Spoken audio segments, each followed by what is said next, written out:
Greetings, all you wild and weirdos and weirdettes out in wild and weird radio land and far beyond the stars. It is I, Ron. That is Joe over there. What's going on? We have an incredible show out here for you guys tonight. I mean, an incredible show. Trust me, we're gonna want to see this one. So, get the house filled up. Joe, get everybody welcomed in, and let's get this party started. We got Donna in the house. Jordan is here and on time, might I add. Good job, Jordan. L.R. Miller's in the house. What's going on? Anita Allen. We've got Dances with Orbs. Power Band Sasquatch is in the house. James Nelson is here. Then we've got Linda Sigmund. We've got Teresa of Teresa's Haunted History of the Tri-State. Holy crap. We love you. We missed you, Teresa. Good to see you tonight. Then we've got Larry Hose is in the house. Don Sager, looking forward to, as always, being buddy. Don, let me tell you, tonight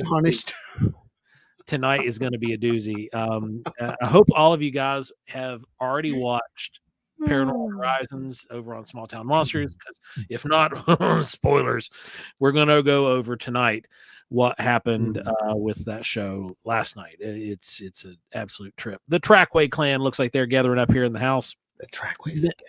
Mid-Ohio Valley's in the house. We've got Kenny Hess. How you doing, Kenny? How's things going down there on the lower Kanawha Valley? We got Terry McCullough in the house. We've got Eyes in the Woods is here. And Jen's in the house. We've got who else? Oh, somebody. Anita. Looks like Anita kicking in the doors here. Vincent Ellison. Yeah. Lady Wolf. What's going on? Dang it. I forgot to start the thing. Anyway, guys. Jimothy over at Spooky Appalachia. He's hanging out with us. Seth Lamille. Buddy Pete, you made it. You made it, Bubby. You made it. We're glad to have you, man. Thanks for joining us tonight. Octopus with at least a few friends. He's hanging out with us. Appreciate you. L.W. Marshall. We love you, man. Can't wait to see you soon. Can't wait to see all you guys soon. You know how quick that what is coming up here very, very soon is actually on its way? But anyway, Anita. The apocalypse? I mean, something like the apocalypse.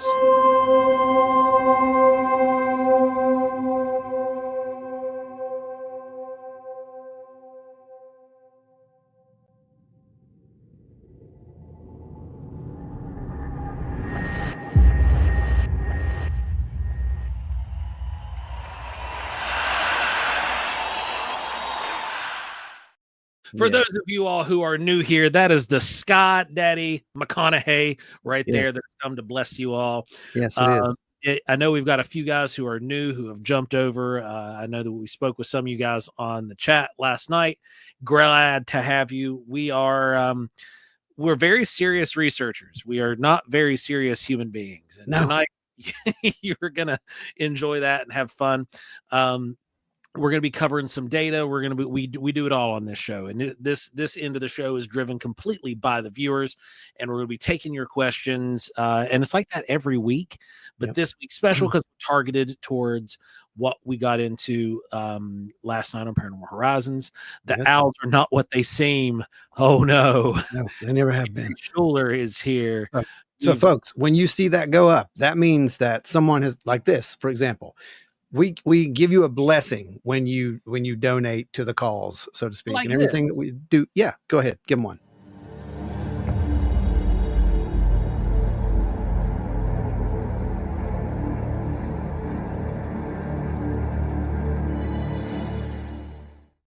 Blessings of the moth be with you. There you go.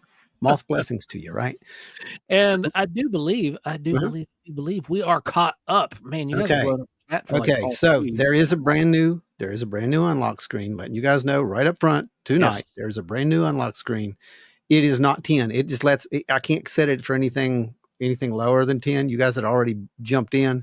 So but I'm we're keeping watching track it. over here on my dashboard. I can see what's going on. So we're good. So when it hits 9, we know we're there. So anyway, you have 2 hours to do that. Have fun, do what you need to do. But in the meantime, let's welcome in. Well, hold on. We have a what? It's the special. It's the special. Oh yeah. We have to do dun dun dun.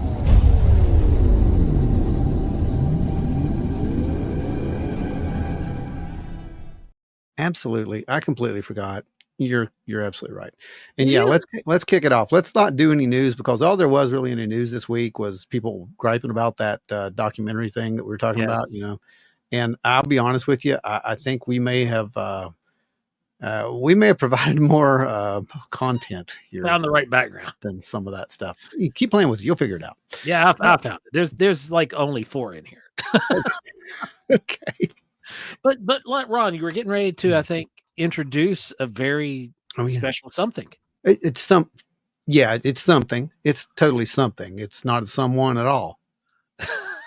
I mean, she's going to really like the fact that you called her a something. So everyone, please welcome something aboard the ship here. There's something on the right side wing. The world something. This is why we don't get real guests, Heather, right here.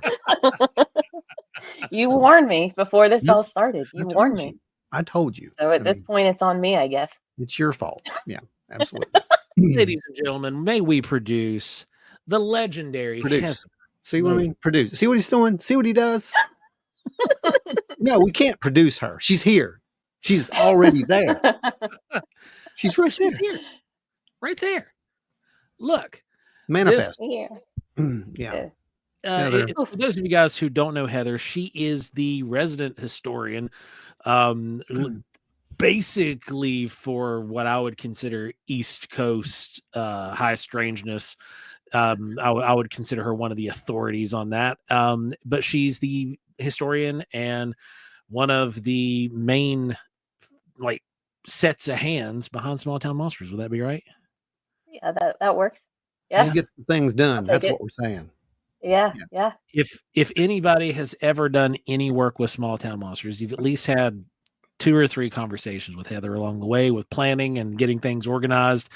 This is the face behind those text messages and emails.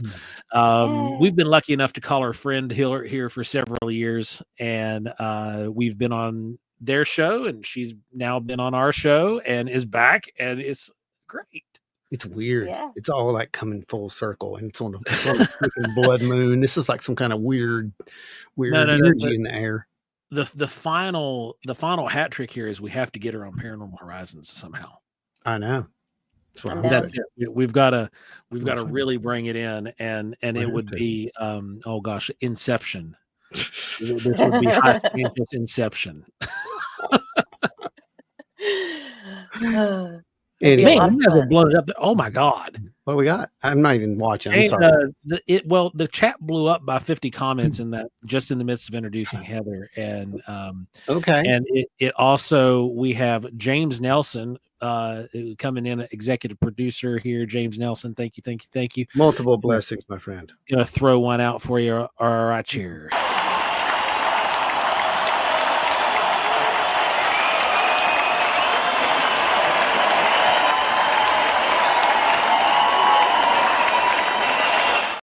That's the Sky Dolly. Yeah, it's a Sky Dolly. Yeah. Teresa, thank you. Right there.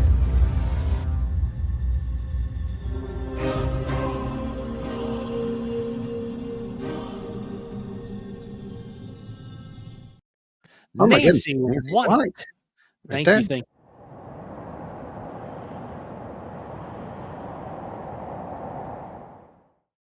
He's still one of my favorites. Oh, Bubby, I'm going to have to add you in the ticker now. Everybody else so far has already been in the ticker. I got to get you added in the ticker, and we can run that here in a little bit. But Bubby, thank you.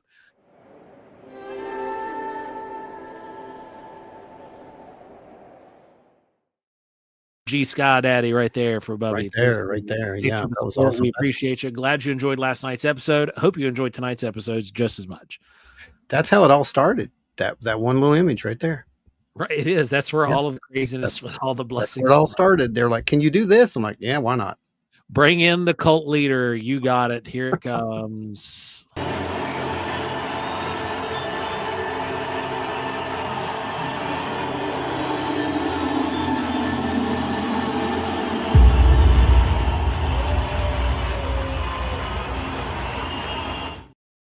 Yeah, everybody's like, "What am I watching?" Well, anyway, all the new folks, hit the like. Hey, sky jellies. I commit these things to memory. Still, yeah.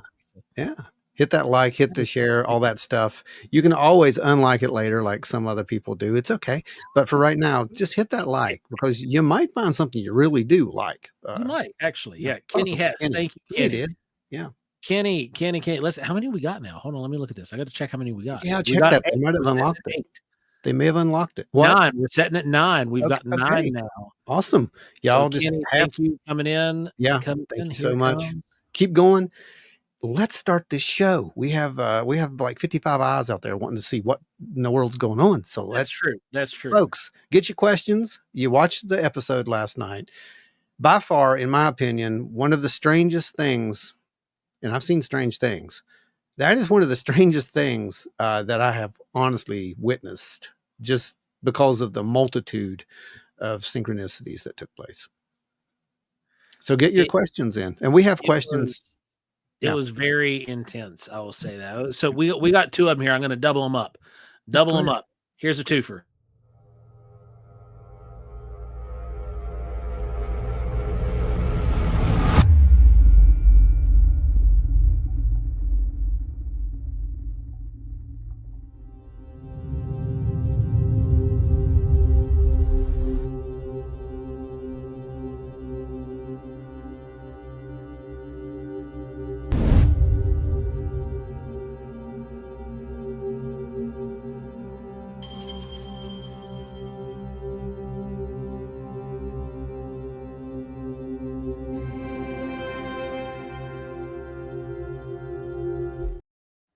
That was a nice one.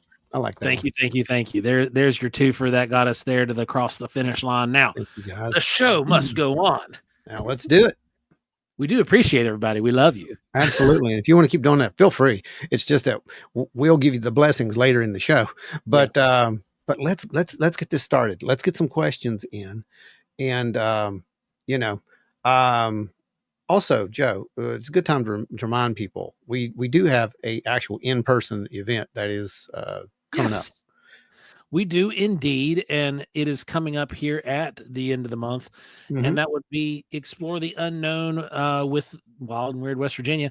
We are going to be hosting a free event at 267 Staunton Avenue, Southwest, South Charleston, and it's going to be free. We're going to have a taco bar, and yeah, it's free. You guys have paid for all of that with everything, all the gifts you guys give us and the donations. You've covered your food and expenses for that. Just give us an RSVP so that way I know how many people to cook for. Exactly. There's going to be door prizes. It's friendly family. We're going to be showing you guys data and letting you guys see things that we've been collecting over the years, and some of it we've never even published. There's going to be equipment demonstrations. We're going to be having workshops from time to time. This event is going to be fun. As long as we have nice, clear weather, we're going to be breaking out some really cool hardware. We're going to get to go out and play. If we don't have that great weather, we're just going to turn off the lights in the building and show you at least how the stuff functions. Yeah, that's exactly what we're going to do. We'll also be at the event in Nitro. Let's not forget that really quick. Yes. So if you want to come down and see us, there's a special presentation we're doing. That would be Project Odd. Yes. We'll be doing the Chasing High Strangeness. Basically, it's a premiere presentation for this year. So you'll be able to catch that. That's going to be a lot of fun. We'll be on a panel as well. And it's a whole special thing that's been set up just for this. And it kind of deals with what you're going to be seeing in the next few episodes. So it's going to work out really well. Okay, let's get to work. All right. So let's get your comments. Man, 21 more comments came in during that. That's awesome. Yeah, like James said, do not forget to like, share, and subscribe. Yes, James. Thank you. I always forget to tell them that. Enzo's in the house. What's going on, Enzo? Then, so who all's going to the event? Uvaru's asking how to RSVP. Ron created a Facebook event. You can go over and search that on Facebook. It's in our group, which is Wild and Weird West Virginia Talk. You can go ahead and RSVP over in there, and that way we'll see who all is coming. Yep. That's the easiest way. Larry Hose. Thanks, brother. Larry Hose. Doing that thing. So, we do have, some wonderful feedback that came in over on the Small Town Monsters channel over there. Yes. And I'm going to tell you guys this. You guys were watching this stuff. You're really watching this stuff because they've picked out things right down to the second that are just flashes on the screen that I've missed sometimes. And they picked out one that I didn't miss that I showed you. And I was just saying, I wonder if people ever see this. And I left it in there. And you did. God, someone did see it. And I almost want to give them a prize just for finding it. That's how this was. But you're going to get to see it after a while. And when you see it, you're going to laugh. Trust me. But we do have some of those questions, and we'll pop those up there too. But please do get your questions in, get your comments, all the above in. If you have questions for Heather, by all means. Yeah, absolutely. Because she does a lot. And we're totally putting her on the spot. We are totally putting her on the spot. Oh, hey, you know what? We can't allow this one piece of news to slip by. What's that? Today. What is today? It's March the 13th. Oh, what happened in the mid 90s in March the 13th? That's the Phoenix Light, Arizona. Yeah, that's right. Phoenix Lights. It's a special night, Heather. There might be UFOs flying right now overhead, and we're missing them because we're inside. Yep. I was going to say I can't see them. I'll just yeah. We can turn on some Geiger counters. Oh man, yeah, right. Yeah. So let's see. Well, we had a good question over. Ron, do you want to start with some of the questions? Here's actually we've got some folks. They're UFO Bigfoot says Heather is a diamond, or probably a jewel. I think that's a diamond, actually. Blood moon. Oh, there is a blood moon tonight. That's right. Yeah. Well, I mentioned that earlier. It's like you don't listen. I know. Yeah. It's painful. It's just me and the voices in my head over here. Yep. I believe that one. Anyway, I'm going to pop this one up. I thought this was really nice. This is actually one of the nice reviews that we got. Which we get a lot of those. It's not rare. No, I'm surprised. Quite honestly, I'm surprised. KYM Valley Garden Design says, I get also, if you're looking for some garden designs, check these guys out. Probably. This is another outstanding episode. Totally unbelievable amount of interaction. I do hope that you're staying safe, as I worry that prolonged exposure to whatever this is could make you sick. Question: do you think whatever the interface is that shuts off your equipment is the same as what is used to switch off power in cars the 50s, 60s, and 70s? Is it possible that whatever this stuff is all around us all of the time, but remains invisible as shown by that heat shadow on the grass? I cannot wait for the next installment. Well, yes, that's the easy answer. In my opinion, it's definitely, I think, all around, but I don't know what it is. I still don't know what it is. I don't know if that's something that we're, so to speak, calling in, or if there's something that's, dialing into us. I'm not sure what that is, but yeah, it does seem to be capable of shutting things down, doesn't it? It does indeed. Heather, reach back to the past with us here. Okay. Try to think of some of those, those incidences with basically paranormal activity. Mm-hmm. Such a common event that you do see, battery drain, stuff like that, right? Well, and like they mentioned, the car shutting off. Mm-hmm. I know in UFOs, the series that you were in recently, most recently, Heather, with the UFOs Revisited, you guys had an episode where you did hit some of those incidents where the cars shut off. Mm-hmm. Yeah. It's definitely something that I've seen even when out investigating the battery drains. And on times when it shouldn't, because obviously we know that batteries are more susceptible to going dead when it's really, really cold. It happens really quickly, but I'm talking about in the middle of the summer when it shouldn't be shouldn't be happening. Yeah. Yeah. No, you're 100% Which right. this last night's episode was filmed at the end of August. It was really warm, and we were having multiple equipment failure. There was no reason for that. All of the batteries were fully charged, and had been taken off the charger earlier that morning. They were all set in mass overnight, all pulled off and stored away. And we did film some earlier that day, but I had a completely different bag that I was storing the spent batteries in. So that way you just don't get them mixed up. Because when you're filming investigations like these and you're making a production, you've got to stay somewhat organized, because you don't want to grab a spent battery and slap it into a piece of hardware when another one goes bad. Because then you start up, something could be happening actively, and all of a sudden you can't get it because you got to scramble to go find another battery. So we were even isolating that to prevent that kind of stuff from happening. And we were having a tablet that got just completely turned off. The battery didn't die. We had to turn the tablet back on to reconnect it. Like, it just turned the tablet off. It was still at 80% battery when it came back on. Yeah, it did that like 3 times at least. And your walkie turned on. Oh, yes. Man. So that's the second time something weird's happened with the walkie. Mm-hmm. And the first time was 2 years ago, right? It was at the one of our Bigfoot workshops when we experienced some really strange phenomena towards the end of the night. We got some radiation spikes that were unusual, and one of the walkie-talkies, these were charged fully as well, and they had been setting in a backpack, turned off, because these are click walkies. Like, they weren't button pressed to turn them off like the one that I used there in the episode. These were spin tops.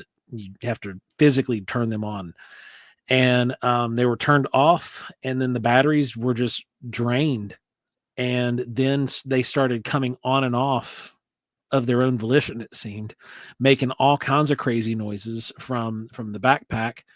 And it was just nuts. And then the battery would take 6 hours to charge fully. And yeah, you like that thumbnail? I love that.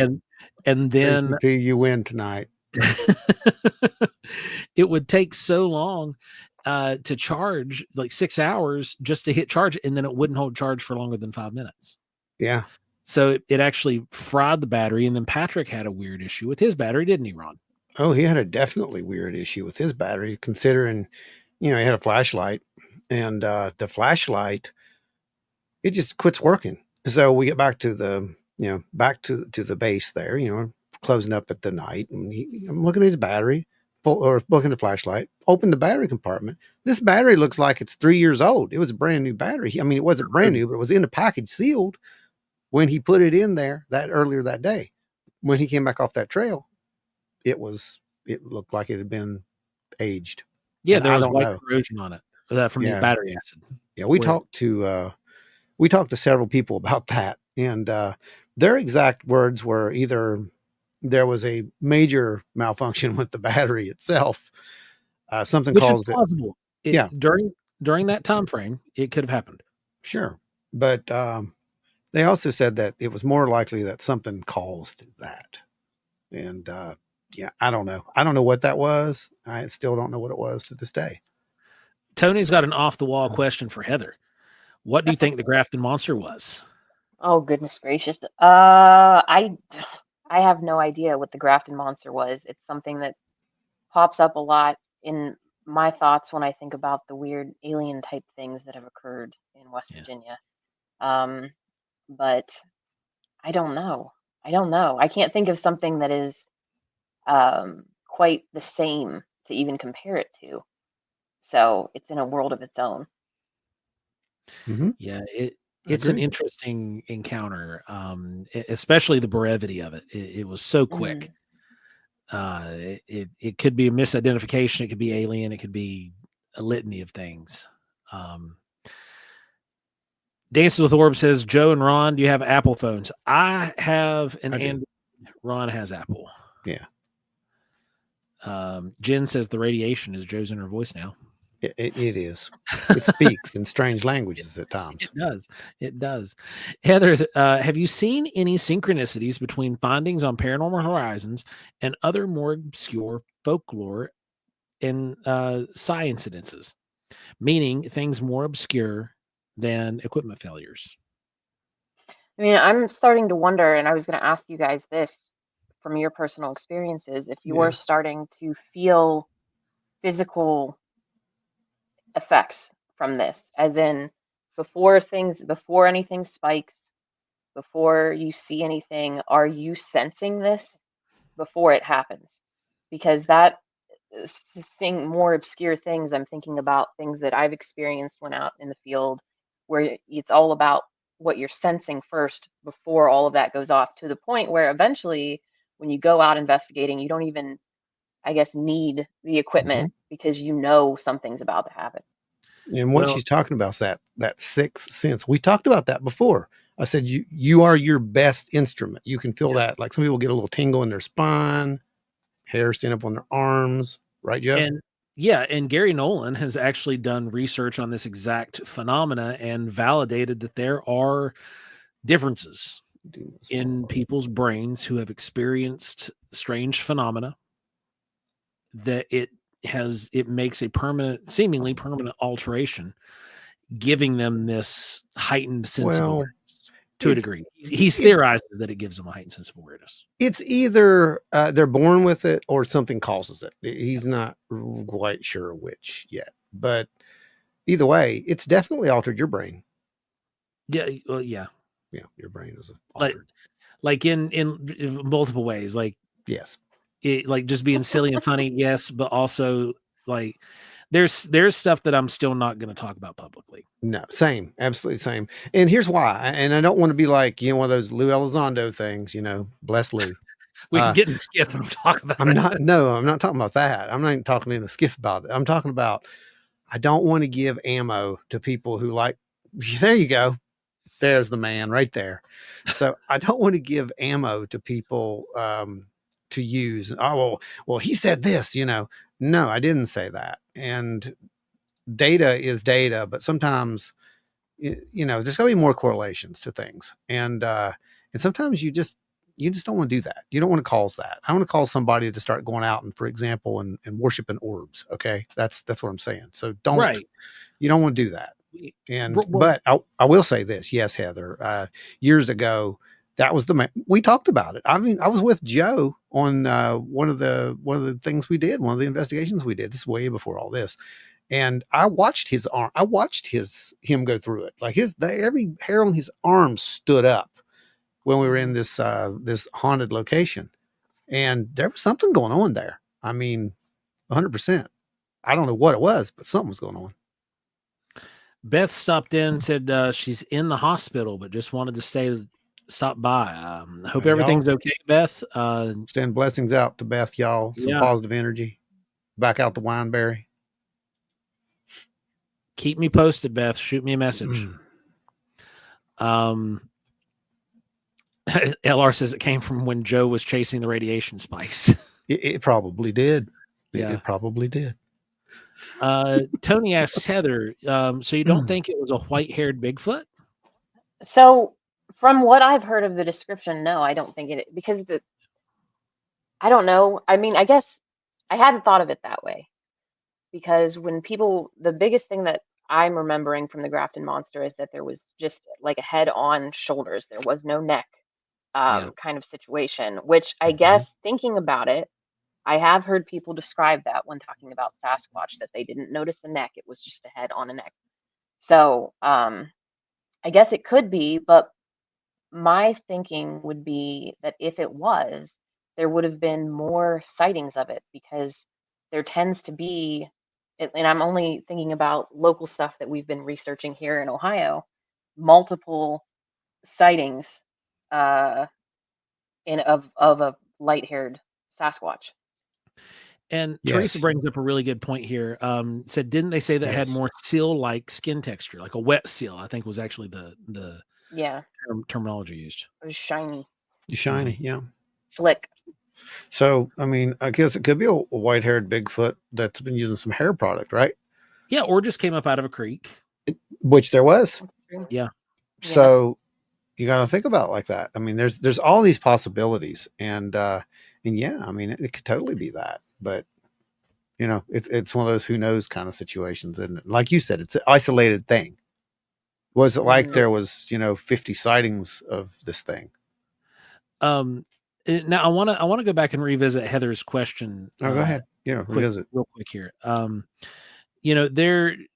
There have also been some instances, Heather, where while we've been out, these things that have started happening, it might not even be sixth sense. We might not even sense that what is getting ready to happen, but we will turn the camera on and point it directly at the spot that it needs to be in at the exact right time it needs to be there to catch the phenomena.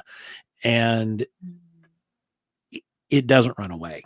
It's not like, oh, it caught me and darts away.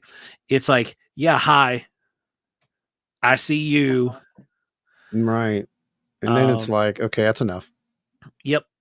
And it's like well, in the last episode, you heard me, and Ron brought this up last week, I believe, as well. In last night's episode, there was a point when I was out in the field, and I said, wait a minute, let's play. Oh, yeah, that's when you did the play thing. That's when everything happened. When you said, give me a minute, we're going to play. You radioed that to me, by the way. Yeah. So that was on the airwaves. Just going to throw that out. That's another data point. So that was actually broadcast at that point. Just give me a second. We're going to play. And that's not new terminology for me. That's something that we do when we're out in the field and something starts happening. I'm like, hang on, let's play around for a minute. Let's play and let's see what happens. And that's basically cue for us. We're just going to kind of stay put. We're going to start doing some off the wall stuff that might not make sense and just see what happens. That to me, it feels like it's prime time to really, really do something different, do something unexpected, do something that you might not think will work, but just see what happens. Because you've already got, say, like one type of interaction has already occurred. So there's interest, right? There's now interest in this, whatever this non-human entity is with us. And it's like, all right, well, let's just see. Let's see what will entertain this thing. Let's see what we can do to interact. Let's see how far it'll go. And Jamie Snell, happy anniversary, Jamie Snell. Jamie Snell, for some of you guys that don't know, was a witness of the Phoenix Lights. That's right. All those years ago today, Jamie. How's that feel being an anniversary night? Celebrating. So any excuse to celebrate. So yeah, right. Yeah, go ahead. I hope that answered some of the question, because I know you said that you've experienced some weird stuff as well. Could you tell us any of that? Just that there's been enough times being out and having equipment and noticing how you feel when the equipment goes off, and then testing that out without any equipment. Yeah. And then saying, okay, I know something. And then you're more like trusting your instincts in that instance of, okay, I know something's going on right now. We're not going to be surprised if we hear something walking down the hallway right now, or we see a shadow figure around the corner or whatever, because the air has shifted in a way, that kind of feeling.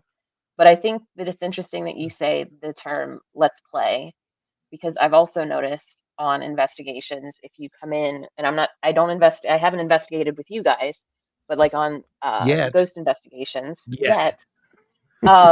Whenever I say things like "let's play," then that invites a completely different type of interaction than when I've gone in with people who go in very stern and very serious, if not outright aggressive when they walk in.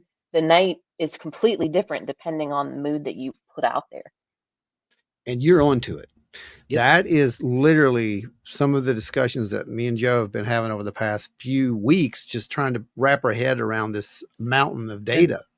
And honestly, that discussion, we'd had that discussion over the dinner table over a decade ago, but that discussion became an active part of our investigations with Glenn.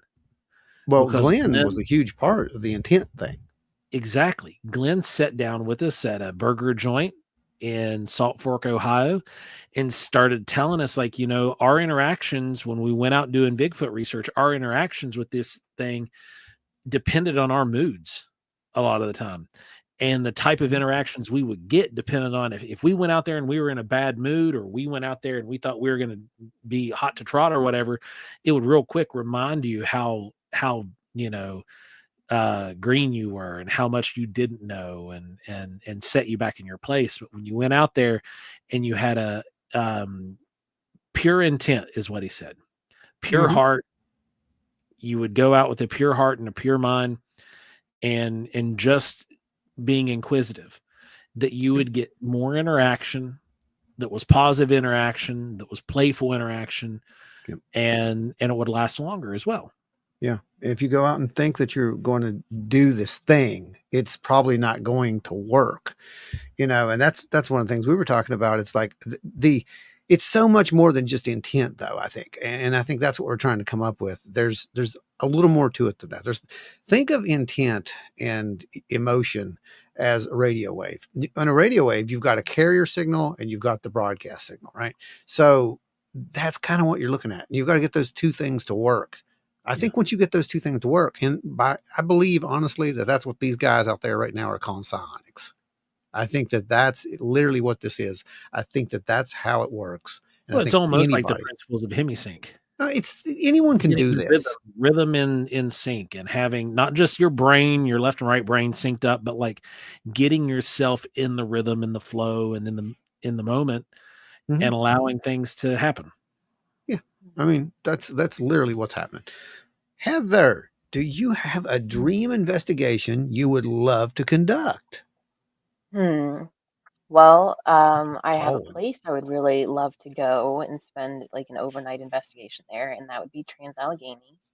Because I have not had the chance to do that, but I would love to do that, or like Waverly Hills, but Trans-Allegheny more so than that.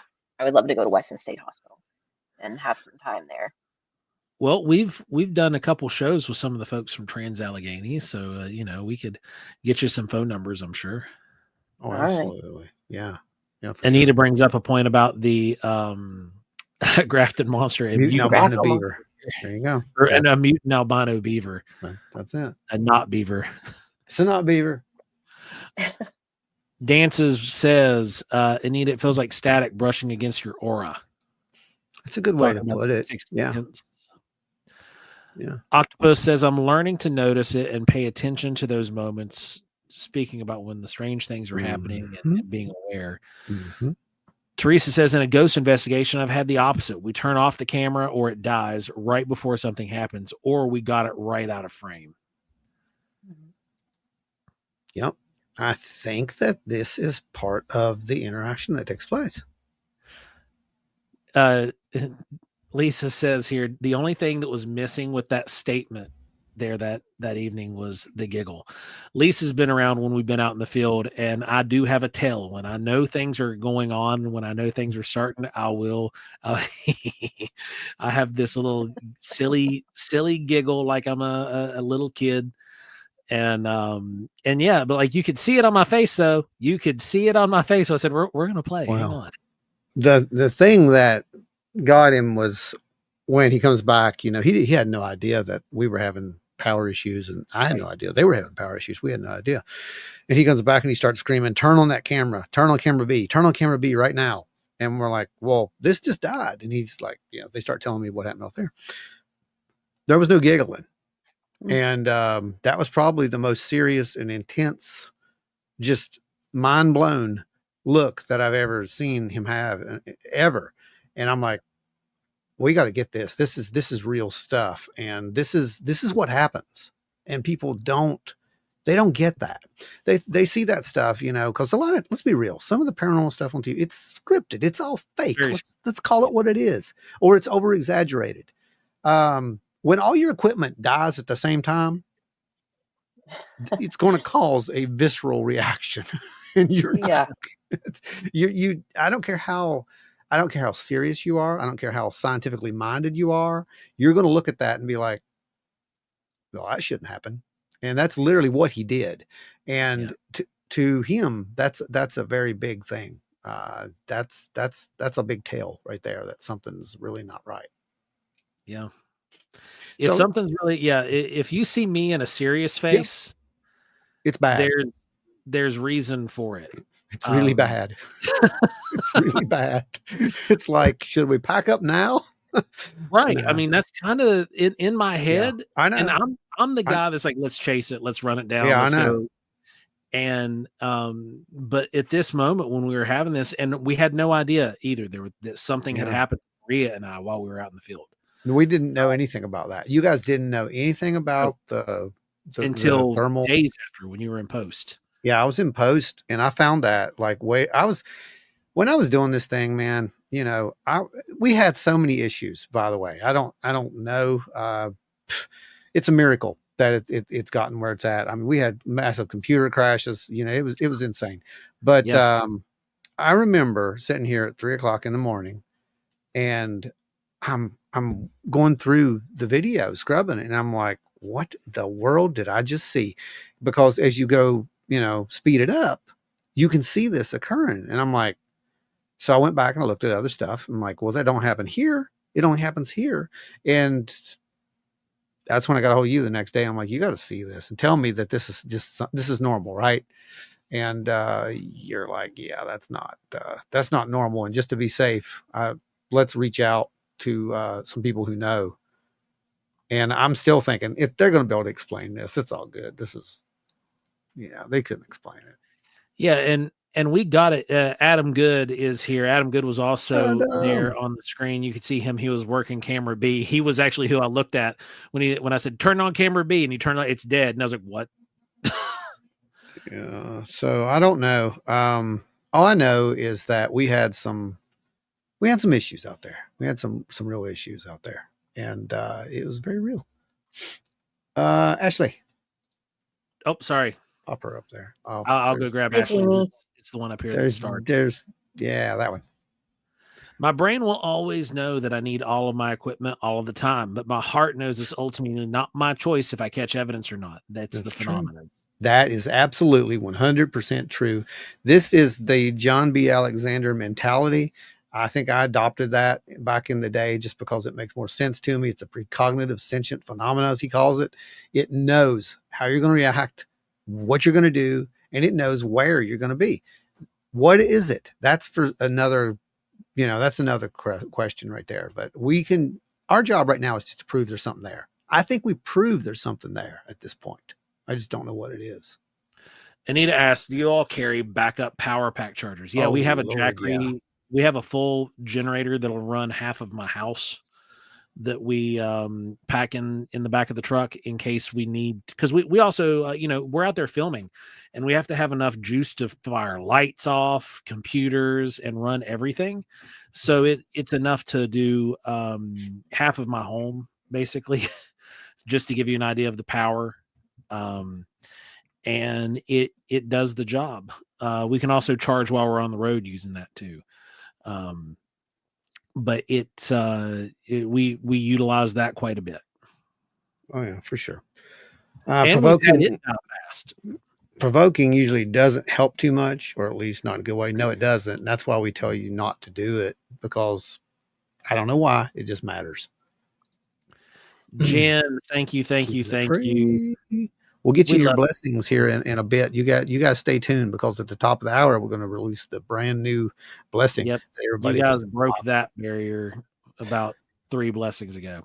Let's see. I got another little thing here. Let's see what they did on this one. They got Oz says, can we get a series including other window areas? How cool would that be? I don't know. How cool would that be? How cool would that be? Stay tuned. Y'all can ask somebody that next week. Just Chill out. Right? Chill out. Just chill out. Okay. Y'all just chill out. Big announcement. Big announcement later on. Big announcement. Okay. Okay. Anyway, go ahead, Joe.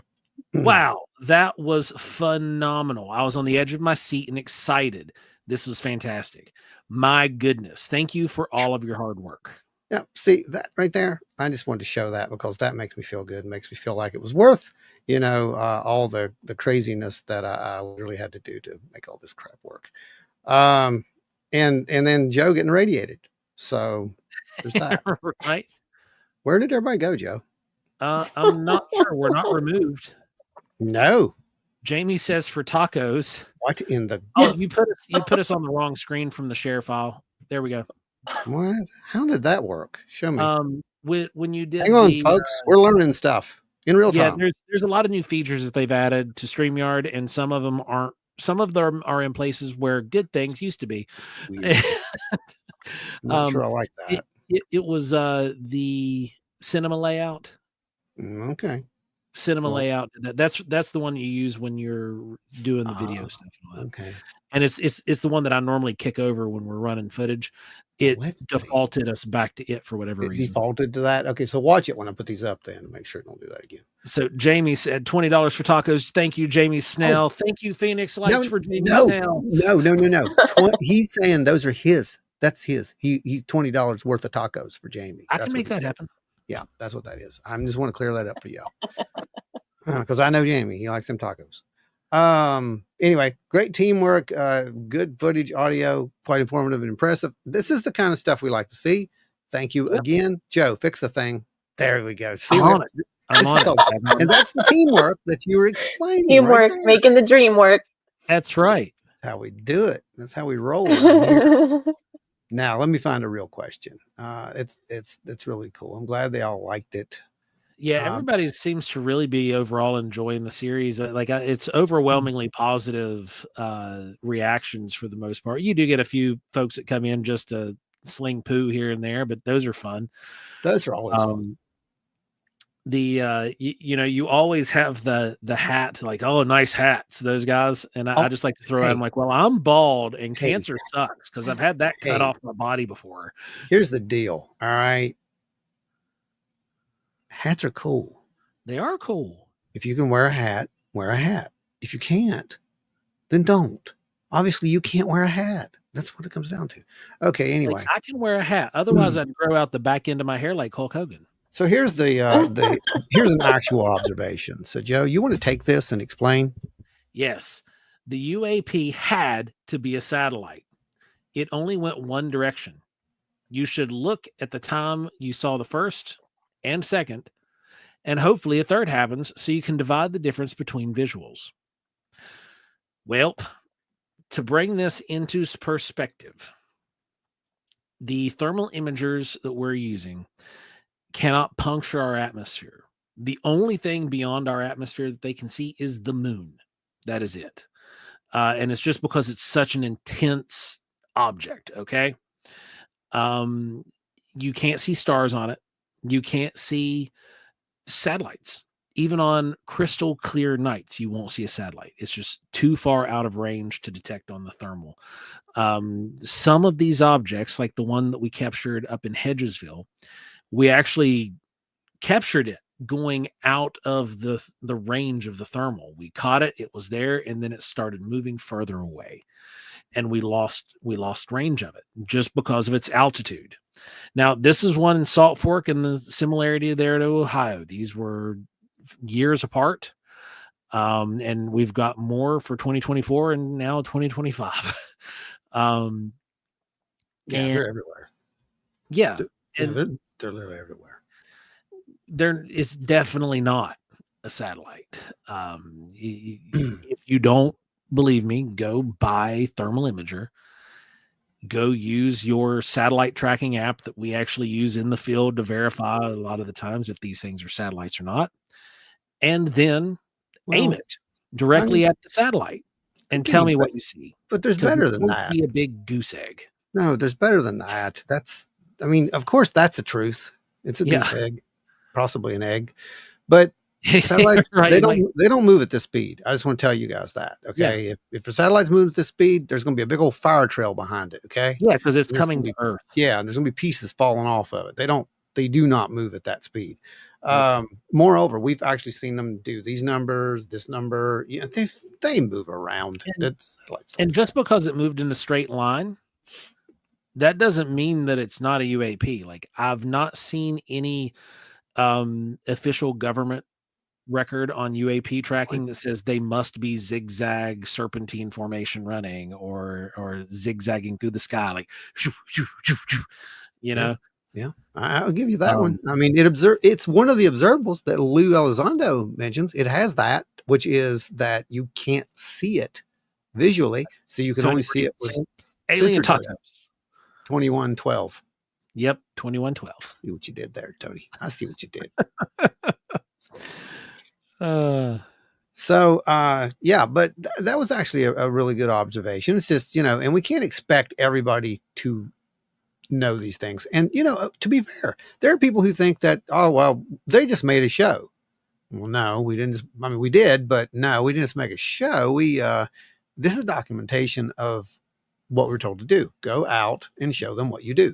I've been doing this for almost over 45 years now. It's ridiculous. Yeah. I don't even like to talk about it. That's how long I've been doing it. And, I can tell you, I've seen things, but telling you is not important. If I can show you data, if I can show you that data, and if someone says, go out and get this data and present it to a larger crowd, well, that's a dream, because you've only got two choices in this. You can write a book. Again, that's not data to me. Or get physical data. And that's what we did. And, all you guys helped, especially with the equipment and all that. This is and it was captured in real time. Reactions were captured in real time. Yeah. Now, Eyes in the Woods said, if I could add two things to Paranormal Horizons, it would be low light, full spectrum video camera and rockets. The only thing we really don't have is rockets, because this right here, we have two of these, and these are our low light, full spectrum video cameras. Yeah. And when you see that, the pink. When you see the pink, that's what that's done. That's our full spectrum that we've got on there. If I would like to have almost like a 4K Starlight type system. That'd be cool. That might get us what we need, but now we have a 1080p Starlight, right? But I don't think that it doesn't matter. I think if we can get 8K, it's not going to be enough to make people believe. And again, I don't care. We're not trying to make anyone believe. We're presenting the data so you can follow it however you like. For the eventual radiation exposure tree. Oh God, that's a winner, Ashley. Oh, that's a winner, man. That's awesome. That was truth right there. Somebody apparently said they wanted a potato cannon. That would actually come in handy in the woods. It would indeed. Oh, boy, yeah, absolutely. Start a life insurance fund. Oh Lord. Tony says, Ron and Joe, will you be releasing your data sets in the appendices of your forthcoming book? I mean, most likely. Probably. I mean, I don't know how we're going to do it yet.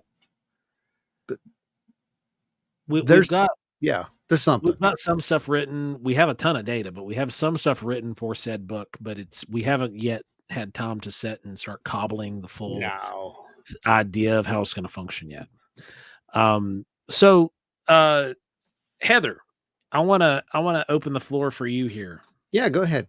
I'm going to pull this down here. Remove. Go ahead. Because you're the special guest. You're the guest of honor. So, oh, boy. Right. So what are some things that you looking at what we captured there, where we captured it, with who we captured it with, which was historic. For those of you guys who don't know, we were out there with Roni Wheeler. He was the first person that was told the story of the Mothman encounters by Roger and Linda Scarberry. Oh, and guys, I can tell you this. There's almost another half hour to 40 minutes of his interview that I just didn't have time for. So you may see it one day. Go ahead. He was the very first person to hear the Mothman story. He was the very first person to go into the TNT area to look for this creature. That by itself mind-blowing. And we were the first people to ever go take him to do anything whatsoever out in the field. So Heather, being the historian for Small Town Monsters and everything, what were some of the things that you were thinking with that? I just pure coincidence. No, I'm just kidding. Right? No, it really is. So it is. tell her how it happened. It's coincidence or demons. It's your choice. Right. I'm kidding. Go ahead. Sorry. I feel like I feel like you guys have a lot of things working in tandem to get you to where you are right now.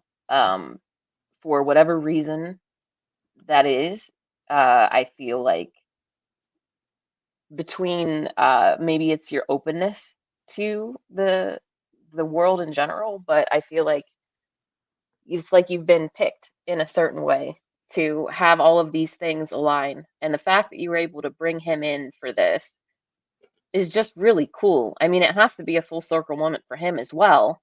It really was. Yeah. And so this is for you and him. I wish that I could have bottled that moment. And like we did in a sense, because we recorded it. Yeah. But the feeling of that moment when we got him out there, because it started off, we were just doing the interview, right? Yeah.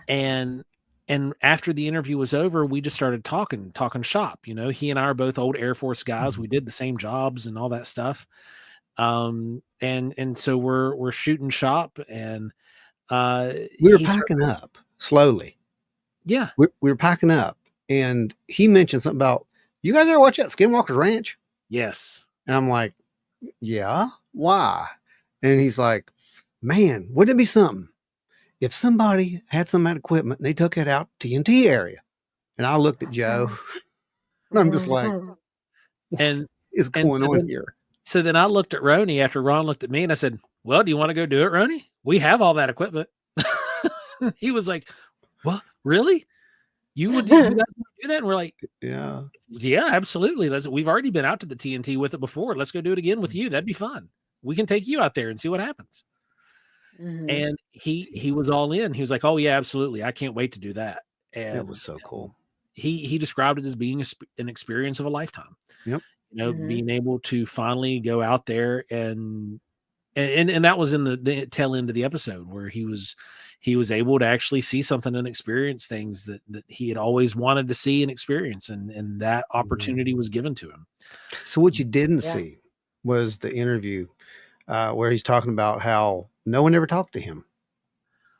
No one ever approached him. They made a movie about the Mothman, and not a soul came to him and asked him anything. None of the reporters, no researchers, no one. And there's a really lengthy, great part in there that I couldn't put in, again, maybe one day, but where he talks about, you know, they asked him what he thought about the Mothman Prophecies, the movie, when he first saw it. He was not a fan. Got up towards the end, and everybody was like, so what'd you think of it? He's like, that's not how it happened. He said, that's all fake. Every bit of that's fake. And they were like, what do you mean that's fake? It's a movie. You're like, no. He's like, I lived it. I was there. He was there. And then everybody, even his wife, was like, what? Yeah. And well, she said no one ever asked him. You know, that was the whole point. No one's ever asked him anything, you know, and I'm like, okay, I think I know why we're here. It's kind of like, I think I told you at one point, I was like, this is like Quantum Leap. We're here to put this thing back right? I'm just waiting for the glowing flash, and I'm not me anymore. There was that one weird thing that happened, and right, you're just not you. You're going to be what's his name? George. I don't even know. Not George Costanza. No, George Costanza. That was from another totally different show. It's Soundfound. It's already happened. It's already happened. It's happened. He's just flipped. He's not here anymore. Yeah. So when we were at Horror Hound, that show was an absolute nightmare. Yeah. But we got the experience of a lifetime there, and we got to hang out with one of the coolest people in the UFO community, being Giorgio Tsoukalos. And you know, one of the things he told us, you know, was tell the story. Yeah. He said, "Go tell the story." He did say that. That was his commandment. You're right. Right. It was his. It was just, we're gonna form a cult now.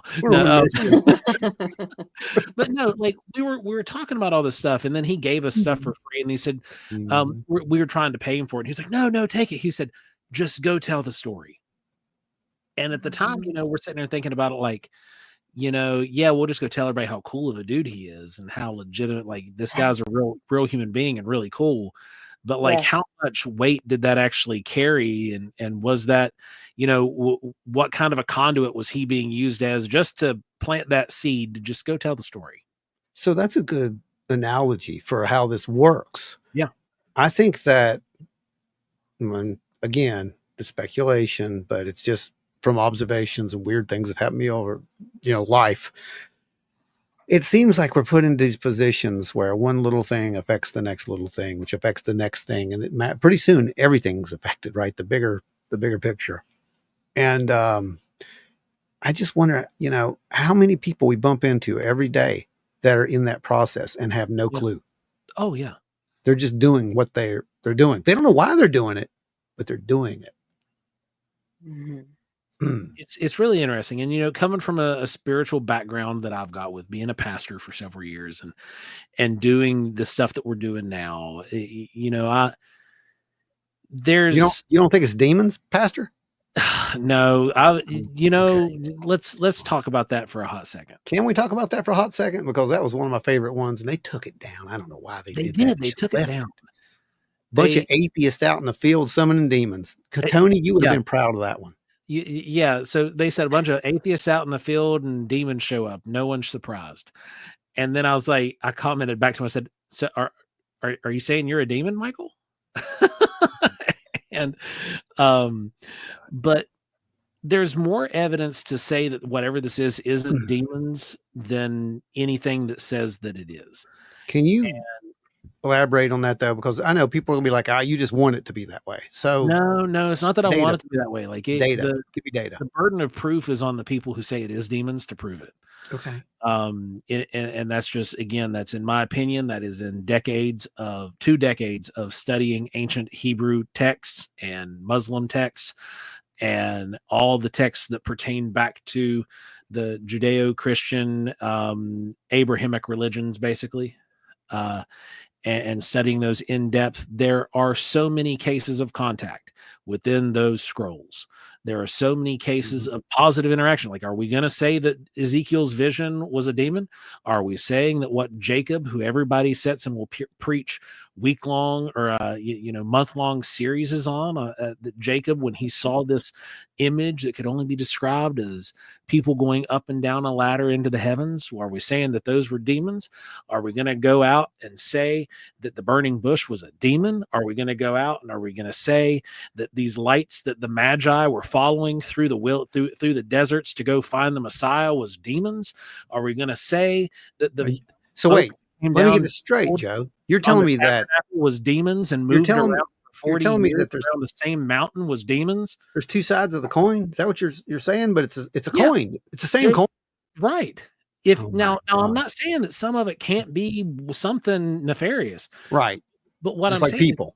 You cannot go out and say blanket statement that these things are demons without acknowledging the fact that there's so much other context of something benevolent, something benign, something just interested that has gone back millennia with recorded time, that have gone back multiple millennia, depending on the stories you listen to, like the Hopi.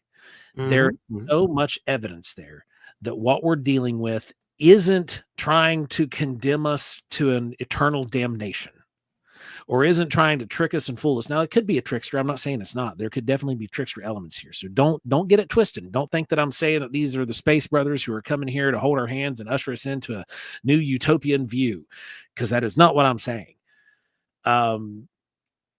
Just don't go into it blindly thinking like, oh, I don't understand it. It must be demons. Right. It's a blinder. Yeah. And I could go on, like, if you guys wanted me to, we could dedicate like a whole 2 hours. Yeah, let's not. No, we're good. Don't do that. We're not going to do that. No, we're not going to do that. but just because. So now, real quick, and Heather, I don't want you to speak for Mark necessarily, but have you had that conversation with Mark? I have not had that conversation with Mark. No. I'd like to get his take on that sometime. I think you should. It'd be a great conversation. It really would, because Mark and I've had some really fun, just 5-minute little blips, and like, the majority of people who don't know me anything beyond like, wild and weird or things like that, they know me as the goofy big kid that gets irradiated by UFOs, and goes looks for big, that's who they know me as. But for the bulk of my adult life, I was a pastor, and I studied a lot of different, a lot of mysticism, a lot of ancient mysticism, and I taught that within the church, and because that's what the Abrahamic religions did. but we got away from this anyway. Digress. But like, there's a whole different side to me and Ron that people really don't know unless they've been to our workshops or they've spent a long time with us. Oh yeah. So that's and all of that's influencing what's happening now. 100%. 100%. And it's hard to have that conversation. It really is very difficult to have that conversation around this phenomenon, because everybody's like, well, when they go out, why are they catching stuff on camera every time they go out? I don't know. We've been doing this for a long time, and there's stuff at play here that we might not just be out there. Yeah, I don't know. I don't know what it is. I don't know where it started. I don't know, what the catalyst was. I have my theories for myself personally, but that doesn't matter. Why did it happen to me personally? And then I meet someone else who this has happened, and then look where we are now. It's just that snowball effect, all along. Mm-hmm. And I think some people are just uncomfortable with the fact that it's not their decision, that there may be something else that's sort of a guide here of some sort, and that there's a plan of some sort. I don't know what it is. I got to be careful, because I don't want to turn into this is not the wild and weird religion, y'all. So just don't go there. It ain't happening. I'm just going to let you know. But we're looking at the data, and we can only look at it in ways that we can relate it to other things. And, if anything else, all that this series should do is open your eyes and make you say, what if? Mm-hmm. What if? And if this is real, even if 10% of this is real, boy, do we have something. It's true.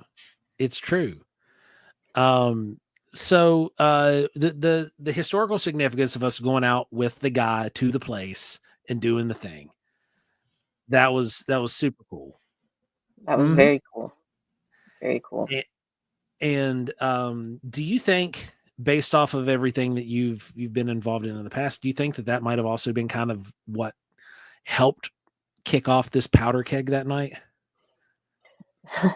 I think that certainly would have helped if it, how can I say this? If it wasn't already pre-planned in a way for him to be there. I don't know if that was having him there probably added to it, of course, but I think there was a reason for him to be there aside from kicking it off. I think that maybe even more so, it was for him in a way to kind of bring everything full circle for him. Which it 100% did. And now, Ron, not only did we have Roni there, we were there with we knew what we were in for just based off of experience, but we also had our own psychic asset. Oh boy, didn't we though? We sent Adam out in the field again, and he went out and did one of his contact protocols. And when did we start filming this? The whole series. When did the whole series start? Well, the whole series started back in like March, didn't it? I think the first filming with Beth was in January. Me and you filmed the first part without cameras. We filmed the first part with the phone, if I remember correctly, right after we found out. Yeah. So that was then. Yeah. So this was in works for a year. Yeah. And we were deploying psychic assets in the field for a year. Now, something is suddenly blown up and exploded all over UFO news pages. It wasn't us. Don't feel bad. No. And we're not going there. We're saying that what's the coincidence? What are the chances that this is all just a coincidence? That everyone arrives at this X point in the road at nearly the same time? We're having talks about psionic assets now. A year ago, you would be laughed at. We were for suggesting some of this stuff. And now it's okay. We can talk about this. Yeah, we were actually at a UFO conference of all places, and we were talking about some of this stuff. And he's like, "Oh, you're just talking about CE5 protocol." And we're like, "No, we're not. We're not going out and sitting in zero G chairs and chilling out saying goose fra ba to the golden ones." But I would definitely chill out in a zero G chair. I'll tell you this again. I mean, I would do that, but I'd eat some donuts. Zero G chair and a controller, and we'll zero G out to some Fortnite. That's right. That's what I'm saying. Just chill out. But no, I just think it's more than, I don't even know at this point. You sound crazy when you consider the possibility that that is what you are doing. You're being part of a bigger story. And Heather, have you done, I don't know, I don't want to put you on the spot here. Have you done much research into the things like the Gateway Project and SRI and, I have not. So these institutions have been running for decades. Earliest records, what was it, the 50s? 60s. It started in the 60s because the CIA got, wind that the Russians were using these psychic warriors. They were going to manipulate things. Yeah, exactly. And then we said, well, we got to do that too. 1971 SRI, starts the programs up, and Hal Puthoff, Joe McMoneagle. You've got Robert Monroe, Ingo Swann. Yeah, these guys were all, with the exception of Robert Monroe and Joe McMoneagle, these guys were all very much into UFO. And Hal Puthoff especially. Hal Puthoff is involved to this day. Well, McMoneagle saw a UFO in his early days. So yeah, so there's a lot of stuff there, but these guys were doing it. Joe, what's going on? Hellbent Hollers in the house, everybody. Give him some love. Okay. God bless it. Guys, if you are going out into the field, make sure that you run out into the field wearing your Hellbent Holler adventure hat. You are 33% more likely to encounter unusual phenomena while wearing your Hellbent Holler adventure cap. Get yours now. Sold out. It's actually sold out. Anyway, thanks, Joe. That was fun. Joe says, "Get all Monroe Institute-ish with it." Yeah, and that's what we're doing. Essentially, it is what we're doing. We're going out. We're conducting these experiments with. Well, they know. I mean, those are our peers. For those who don't know, those are our peers right there. Yep. And again, we're arriving at the same X point in the road at the same times, independently of each other, and comparing notes, and it's just like, what in the world? What, did you get one? My dome is going to have a extra large hat ordered for me. Oh yeah, Joe, I love you. That's going to work. That's going to work. That's cool. Everybody says, "Hey, Hellbent Holler." Everybody's saying, "Hey, Hellbent Holler," giving everybody some love over there. Oh my gosh, that's so cool. The with the psychic assets in the field, this especially now in the modern day with things like Skywatch and some of the other ATIP and other UFO government research things, they're deploying and coming out with these whistleblowers about this psychic assets that they're using. They're calling them psionic assets, going out and they're calling these things in and whatever else it is that they do. Yeah. And again, some of this stuff, it's been hinted at for a very long time. Joe says, "I can verify that we all kind of ended up at the same place independently." Yeah, we did.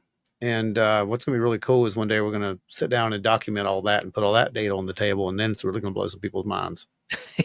That's what's going to happen. Now, so what do you think about the psychic assets being deployed with Paranormal Horizons, Heather? So, okay, I love that you're doing it.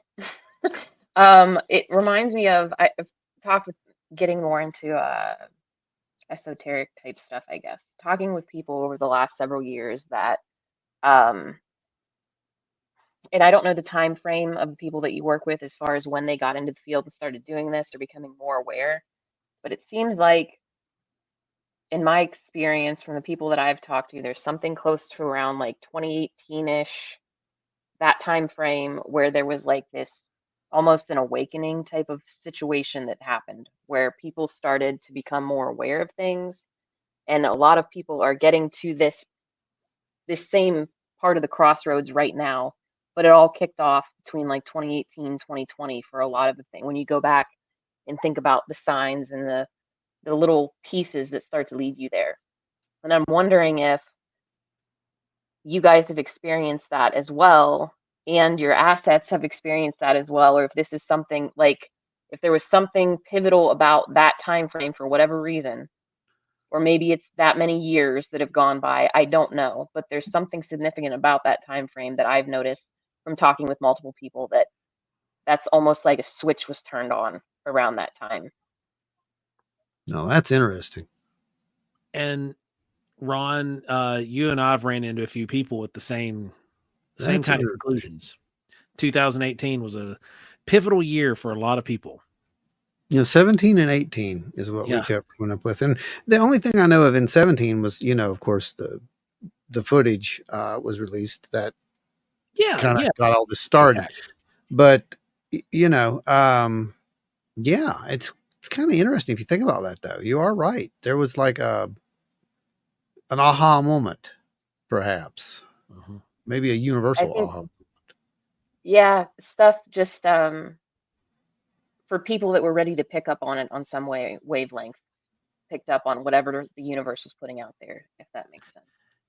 And this isn't treading into the waters of what some will call woo. I'm sorry, it's not. I won't call it that. I think it's derogatory. Sorry. Agreed. But the reason I say it is because we had people in the comments who have used that term and said, as too woo for me. Okay. Science is woo. Okay.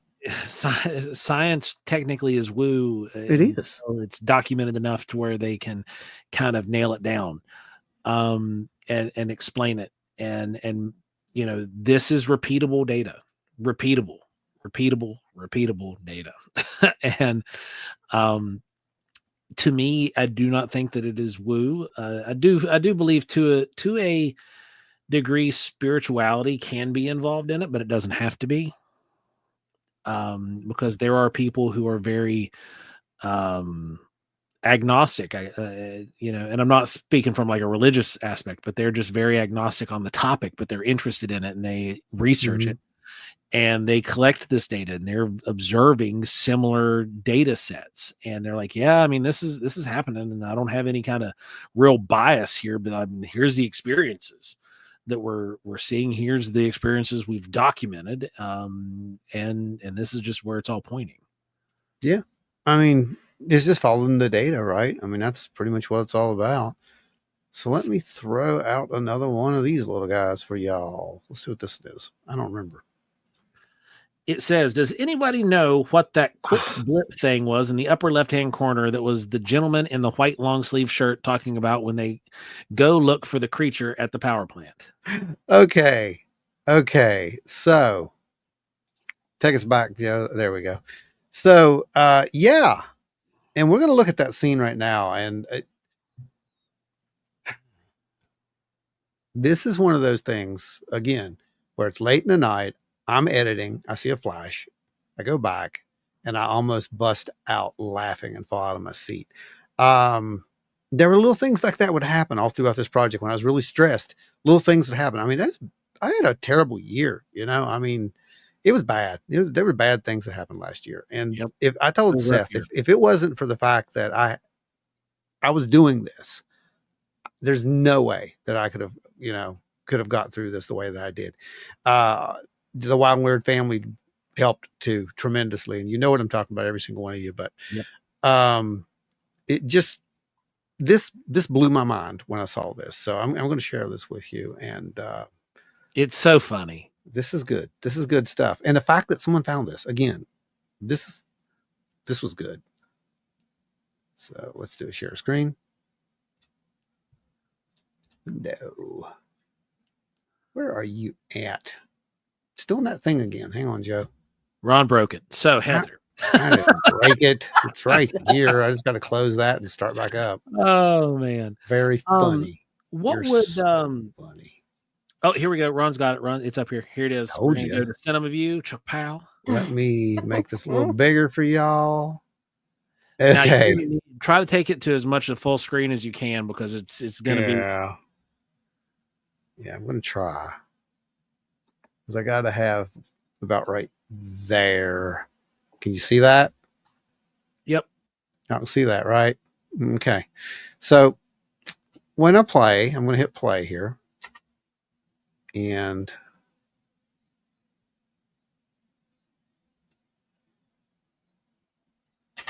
okay, so it's right in there where he says the power plant.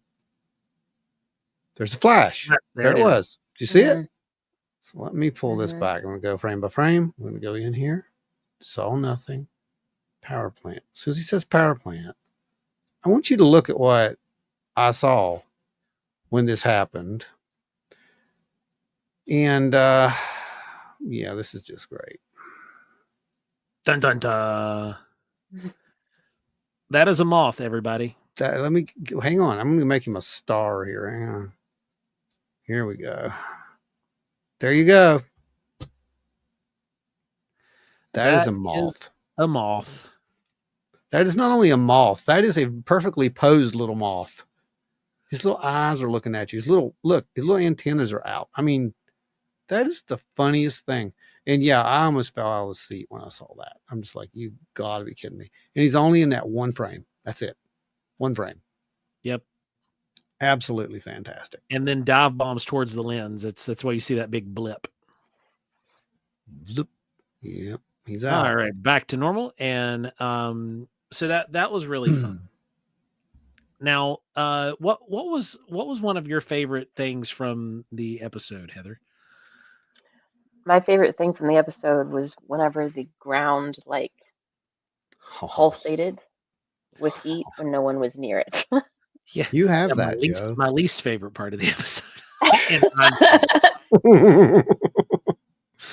I thought that was sweet. That was interesting. Yep. You've actually got that down there. You can pull that up. All right. Let's get it.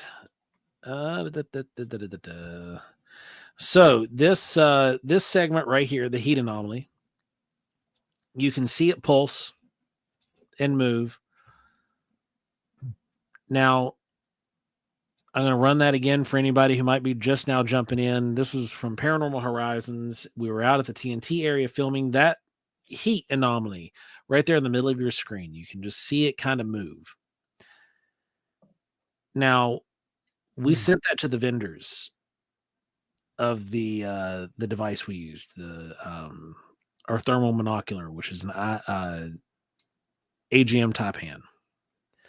And I sent that to those guys. They viewed it and they said that this was not a malfunction. Whatever that was some sort of heat that was being detected.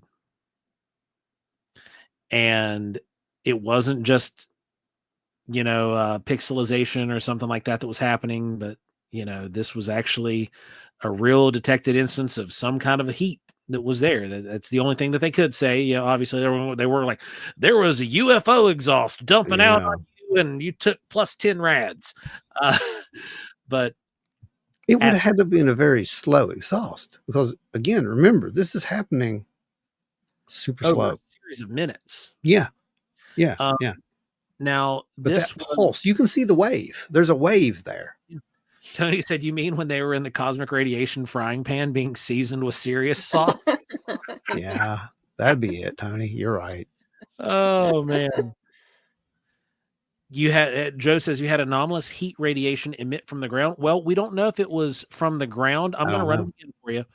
it looks as if, like, imagine if there was a downdraft. Well, honestly, if you utilize one of your thermals and you go to like a basement that has a heat exhaust or heat vent in the ceiling and blows down on like the concrete or a surface, this is what you would record over that duration of time on that surface. You would see something similar. So look there in the middle of the ground. You can kind of just see it. That pulse. It's in white hot, obviously. That pulse is what gets me, though. That just I'm gonna run it one more down. There it is, and then there's the other pulse, and then it just kind of dissipates out.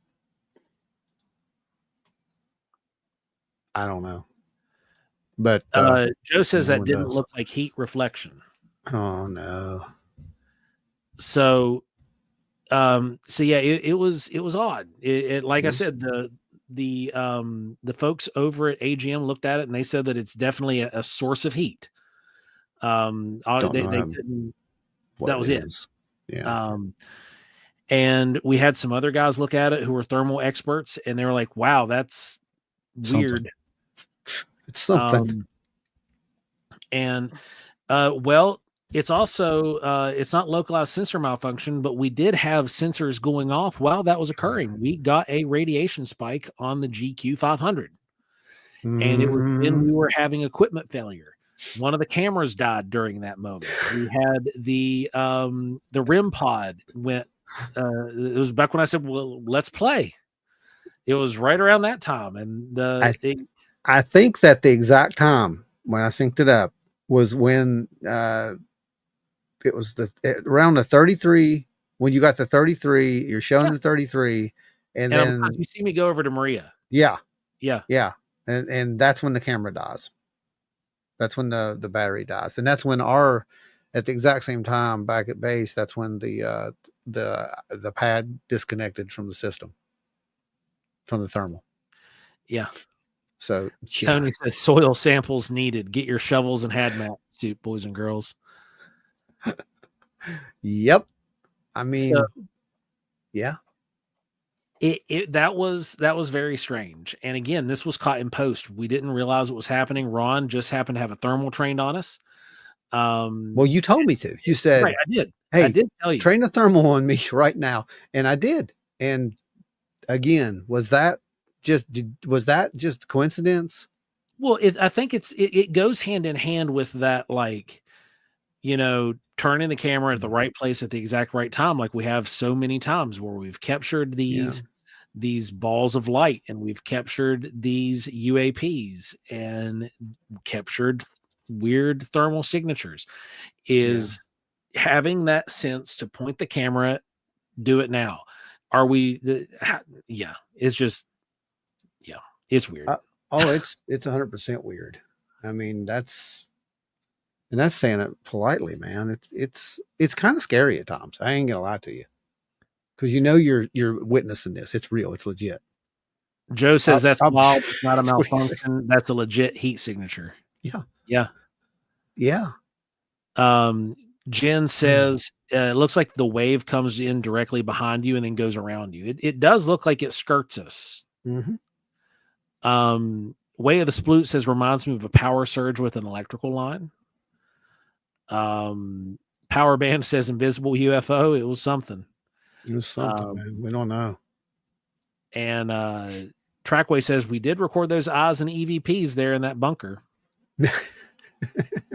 Yes, that's the one we're using, Joe.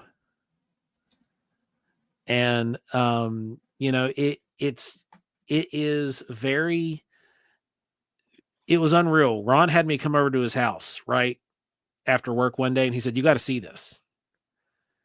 And he showed me, and I was like, "What?" Yeah. And then he sends it to me, and I'm sitting there watching it on my computer, and that's when I send it off to some of the vendors and let them take a look, and some of the other thermal experts. And I don't know. It's just what it is. I mean, that's the whole thing. I know people want us to say it's this or that. I'm not going to do that because I don't know what it is. I know what it's not.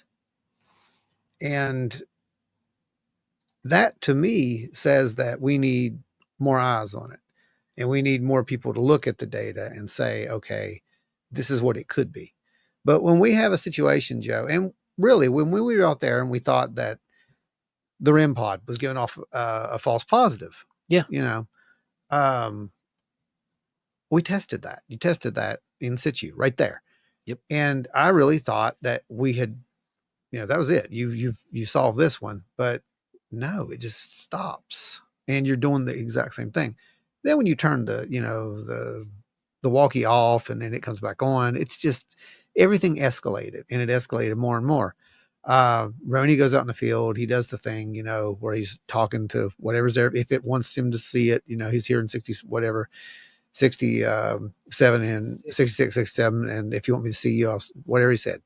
But, we got a little bit of activity, and then Adam goes out, and then the sky just literally blows up with these things. And it's all unseen stuff. It's all with thermals. Okay. And then right at the end, when we were just taking the stuff down, when we're standing there doing our little wrap up, I'm standing there talking to you guys, and there's boom, boom, boom, 3 lights, 3 flashes, 1, 2, 3. I'm like, we of course couldn't see it. It was, the cameras aren't, as well as I do, those cameras aren't going to catch anything. It's pitch dark. Now who else used that kind of light pattern? Yeah. Well, you find out more about that later on in the next couple episodes. I'm not going to give any spoilers, but it will all make sense. Everything that we've done will all make sense. But it makes you ask, though, a little bit of a question. Was the light pattern that was used because it was witnessed first? Right. I don't know. Or was it used just because, blick, blick, blick? I don't know. But, this, again, speculation on that. But, or does the light even matter? I think that's a better question. Remember the carrier wave, right. Is the light as important as, no spoilers though, we're good. But it's so hard to talk about this stuff and not, give it away. It really is, because we've done all this stuff months ago, and we've been sitting on it forever. It hurts. It's painful. So back, I want to kick back off to Heather here again. Yes. When did you notice there at the beginning of the episode about the cemeteries? Mm-hmm. And we locked in, we honed in, found the actual cemetery. Yeah. I was excited to hear the shout out to Find a Grave, by the way. It's a great website. Yes.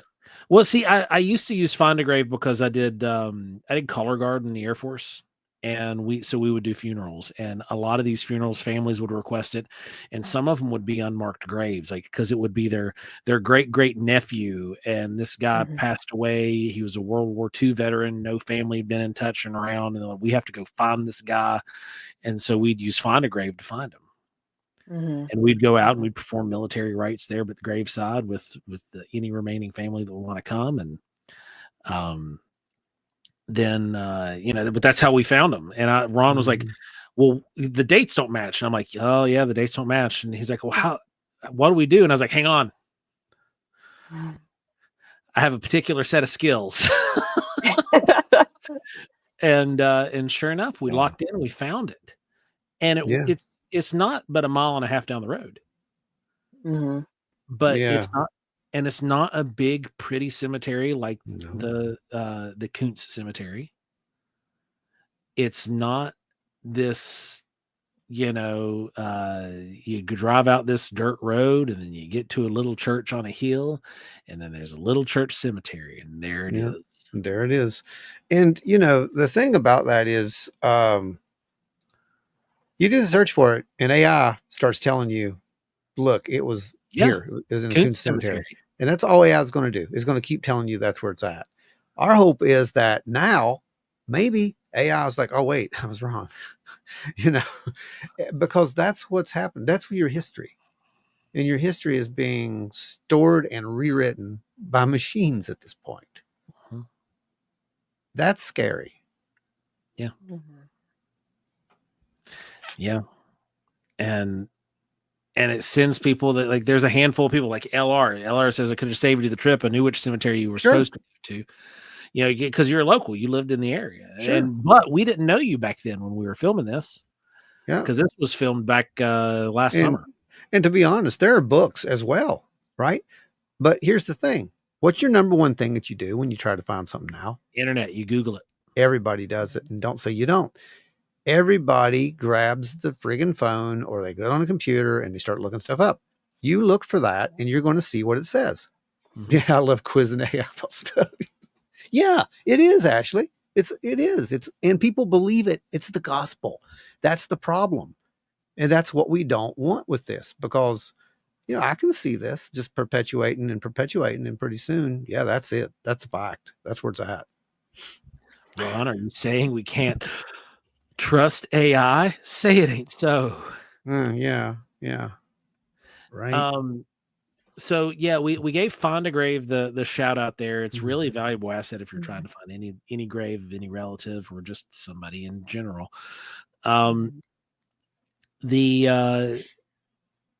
build up to this, because we're drawing the connections with window areas, right? We're looking into the past. We did that with last episode, pulling it into this episode with quite possibly one of the biggest window areas that's especially, at least on the East Coast. And given the history of this area, given from 1966 forward, what would you think would be the next logical step? The next logical step for you guys. That's a good question. That is a good question. Just use it, you know, because you've looked into all the stuff. You've been working with Seth for several years now, and you've seen, especially with Mothman, and you're a researcher as well. Where would you go next? What would be one of the things that Heather Moser would do out in the field with the wild and weird guys? Well, for one, I would want to get close to the river. There's something about the river, and I'm not talking about the bridge collapsing or anything like that. That's not necessary. But there's something about the river. So I would want to find a place right next to the river and see what we could figure out there. That would be my next place to go. I like that. Okay. Yeah, I do like that. Now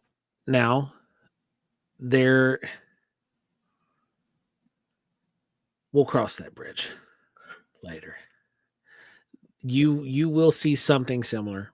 Now, I wish that Two Indy Way was not like the smallest state park on the East Coast, and that we could actually get out there and do some stuff that wasn't like we can get out there and we can go film and whatnot. But like, I wish that there weren't so many lights right there. And that it wasn't where it was located, because you got the confluence of the Kanawha and the Ohio, and that was a sacred place. You know, it's where the waters mingled, and there was the hunting grounds, the old Shawnee hunting grounds, just up the Kanawha River, and where the floodplains are. And the forests in that area, it was easy to get in and out of. They'd row up, float back, you know.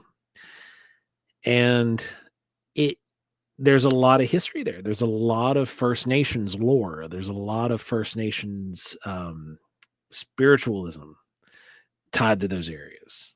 And I'm not talking necessarily about a curse. I'm talking about actual, you know, you got the water panther there. You've got all kinds of different things. There's so much that's sacred there, I think is the best way to put it. Yeah, that's a good word for it.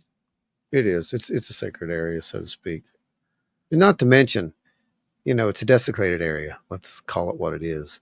There were multiple graves all along those areas that are just gone. And when they built the TNT area, they leveled some of those. So yeah, it's Something. Linda brings up Fort Randolph there. The original location of Fort Randolph is where the state park sits. Yeah.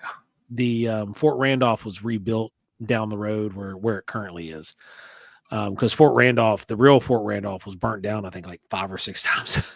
A few times. The Shawnee would not let it stand. They just went in and said, nope, burning her down. Yeah.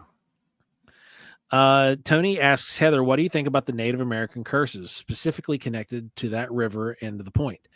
Cornstalk witnessed another chief cursing the Miami River, presumably via the water panther.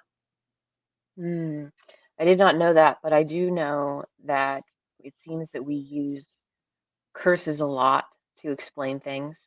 And I don't think that that's necessarily the answer for everything. But it sounds cool to say Right. That an area was cursed and that's why everything's gone poorly. But and not just Native American curses. You hear the same thing about a witch cursing an area and whatever. But I don't know. I wouldn't point to that being the reason that stuff happens there. Yeah. I mean, there could be an ancient nuclear reactor under the ground, right? And all that radiation is just seeping up, and that's cursed grounds. Yeah, and you're laughing about that, but that was an actual proposal back in the day for one of the sites where they were going to do away with all the the nuclear waste. That was one of the things they wanted to make this area, but they were afraid that in the future, people would see this area and say, oh, I can just go in there and camp out. Well, they didn't want them to do that. So they had all these design ideas to make it look foreboding, and don't go in there. They're trying to pass off these legends that would go into thousands of years, saying it was a cursed ground and all this stuff. Just saying, it's cursed grounds. Who knows why they're cursed? Buried nuclear reactors. Right. No, I don't know. That's the to me, what one of the most impressive things to me about this episode, and one of the biggest takeaways was the end of the night there. Oh yeah, where we didn't even try to film it. we didn't. Our reactions. We turned it off. Yeah, that was one of the things. Like turn off all the machines. We were packing things down too. Yeah, well, we turned everything off, as I recall. Yeah. The analyzers, all of it, and didn't even have a EMF on. We had our lights on, and that was it. And that was just kind of neat to see that and see the flashes in the sky, because that was just interesting. It was interesting because I think it was kind of an interaction. This is probably one of the more important comments. I wish I would have known you guys were in my area. I would have liked to met you and had a sandwich and coffee and a donut. They mentioned donuts, and they had me at donut. So yeah, that's something. I wish we would have known we're too. We're always game for donuts. We're always in that area too. Anytime we go to Point Pleasant, there's this place called McHappy's, and they make pretty good donuts. They make you McHappy, don't they? That indeed they do. And they keep me from getting in McTrouble. Heather, have you had McHappy's ever before? No. Heather? Oh my God. I have not, but I adore the name. Oh my God. Now, my most favorite comment on the whole thing so far is this. And this is by far this one is great. And you can podcast on the planet. You can guess who responded to that. That's beautiful. So they said it was the worst podcast on the planet. For one, bud, like this ain't a podcast. Like this is Paranormal Horizons is so not a podcast. If you are just listening to Paranormal Horizons, you're missing. You're missing a disservice to yourself. That was great. Wow. Now I have a personal favorite comment. Oh, what's your personal favorite one? My personal favorite one is going to probably spawn a series of shorts. And it says, I joined in late and looked up on my screen. I know which one this is. And I saw Indiana Jones. I've got it. Interrogate. Here it is. I look up from what I'm doing, and Indiana Jones is interrogating a big gulp in the middle of a field. I love it. I love it. And yeah, those kinds of things to me, that's hilarious because when they said that, I thought back and I was like, huh, yeah, yeah, That's that is kind of what it exactly looked what like that was. because we were That's we were based exactly what where that I'm was. like, there's a cup over here. It's the You cup nailed right it. there. You Looks like a nailed it. blueberry with a big Oh, that was great though. Told you that was the best one. That was the best one. that was a good one. Joe, I think we had some people who won themselves a blessing earlier. Let's give them this blessing really We did. Here we over go, there. you guys. Blessing over This there. is the brand new one. Brand new, never before seen.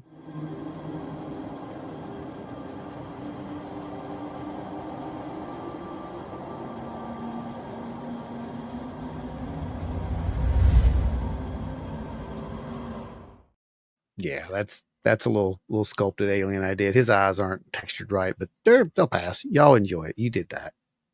Now there's another UAP up close video here. Do you want me to show that? Yeah, go ahead, show it. Okay, That's just I don't think that was in the actual I don't think that was in the video. I think this is the close-up stabilized version. If it was, yes. It's just like a real fast clip of it. This is the full version. Now, I want you, before we show this, preface this. What you're seeing is not the fast movement. It's me trying to manually stabilize this thing frame by frame for X amount of hundreds and hundreds of frames. You know how tedious that is. It is moving, but it is not moving this fast. The idea was to get it to a point where we could actually get a good still frame on it and try to pull out the shape to see what this thing was. Go ahead.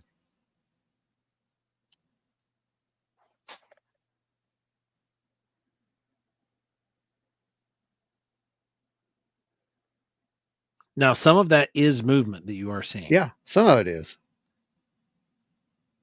But some of it's the camera movement too. Well, you know, the thermal movement, not the. Yep. Just tracking with the monocular. Exactly.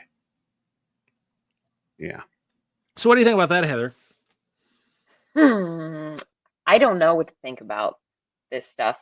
I honestly don't. And that's why you need to come out right there. That's why you need to be able to film. I think it's awesome that you're able to gather this information. I do want to be there for one of these investigations, to get the feeling too, to feel the vibe of it, so to speak. I know a place. Yeah. Oh yeah. I know two places. I got two right off the top of my head. That would be an absolute ball. We need to figure this out sooner than later. And we don't even have to film it for anything. Like we can take film and cut it up, but it doesn't have to be for an episode of anything. It can just be for us. Yeah. Like just for the for the three of us, and then we talk about it or something afterwards. But like like you said, there better be a camera running if we're gonna run that much equipment. Well, there's gonna be a camera. There'll be a camera or two. Good God, what's wrong with you? Well, to a degree, there's a part of me that just wants to go and have fun. You just want to get zapped, don't you? You just want to go out in the field and hold some marshmallows, and then we come out and get you in 30 minutes. We got s'mores. Okay, we can make that happen. I'm going to film it though. But no, like I said, there's a part of me that just wants to do this. Like, and I even talked to you today about it. I think you want to experience it.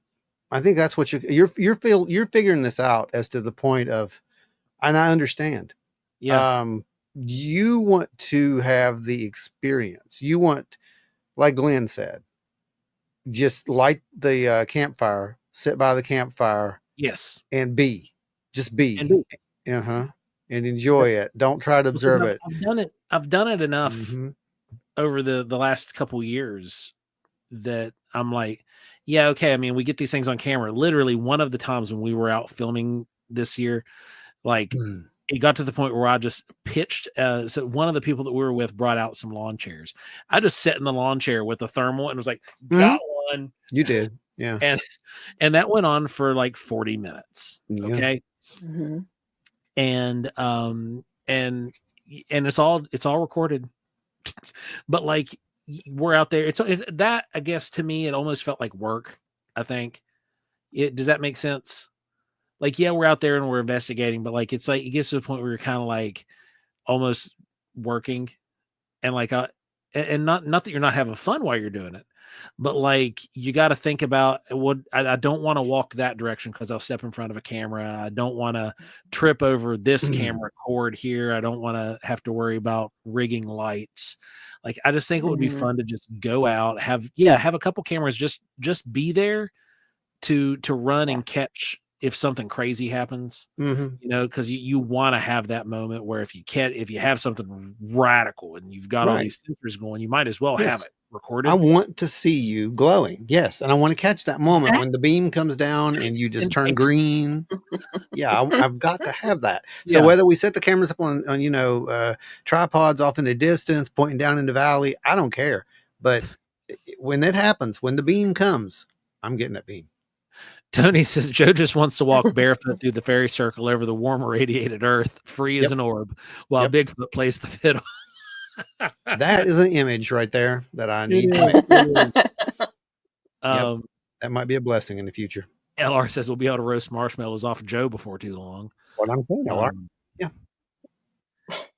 Oz says I think the distortion could be related to the frame rate. It's moving too fast for the frame type. Could be talking about that UFO. Oh yeah, you talking about the yeah.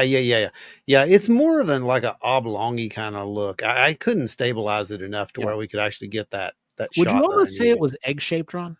I would almost say it was egg shaped.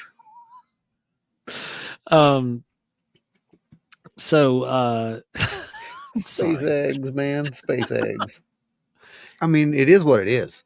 Yeah, you can laugh about it all you want, but I would say that, because we've been saying it's egg shaped since 2022. Well, I said it was oblong. We've said it was oblong forever, and it is. They're not perfectly circular things. And I would like to get one a little bit closer up, but that hasn't happened yet. And we've gotten closer though. And so back, I want to backtrack just a little bit. Another reason why I would like to go out with like minimal, like no microphones, no radios, put our phones in a Faraday cage, and just go out there and record stuff on paper and one or two action cameras and have some stuff on backup if we need it. But just to kind of have a control and be in essentially like a dark room, but for UFO research and see if the signals have anything to do with how active they show up or how close they get in range and things of that nature. I got a lot of questions. Questions are not, bad. So, yeah, I mean, I could see something to that nature, just trying to get a control type environment. But again, and I think Heather knows exactly what I'm going to say about this. I don't think we're going to do anything that's going to affect this that it hasn't already figured out that we're going to do to think that we did something to affect this. Does that make sense? Right.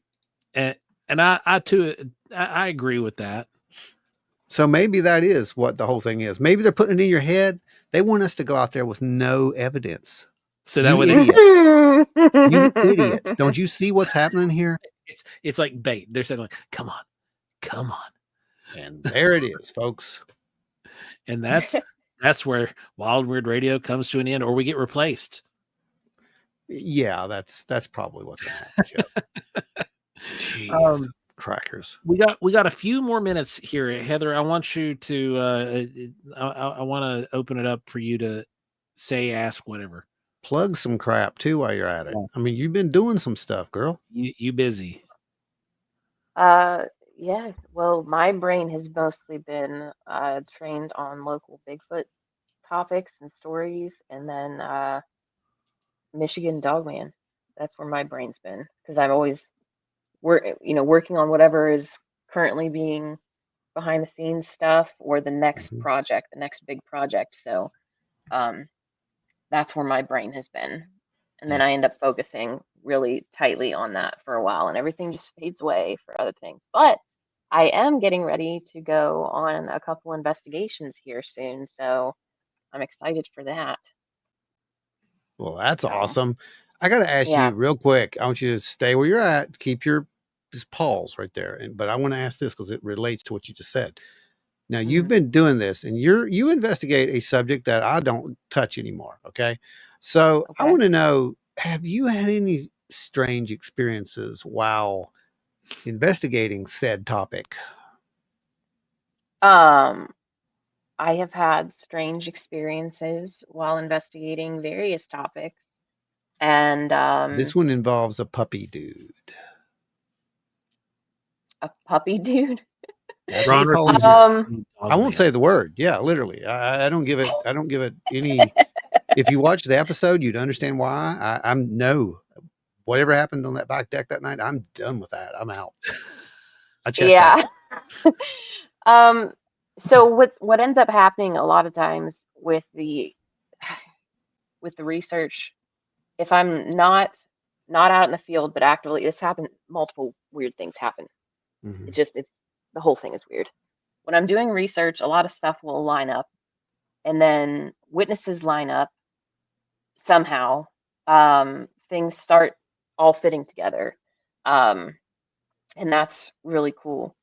When I've been out actually actively investigating things, not on camera or anything like that, because in my experience, while the cameras are out, in my experience, not much happens because everybody's focused on the cameras. Like Joe was saying, you're focused on not stepping in front of the camera or watching the camera.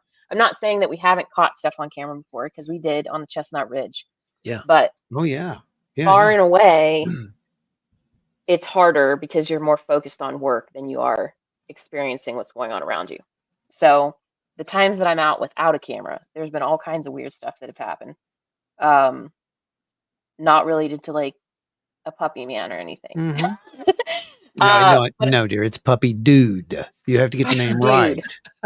Yes. Puppy dude. I don't mess with that.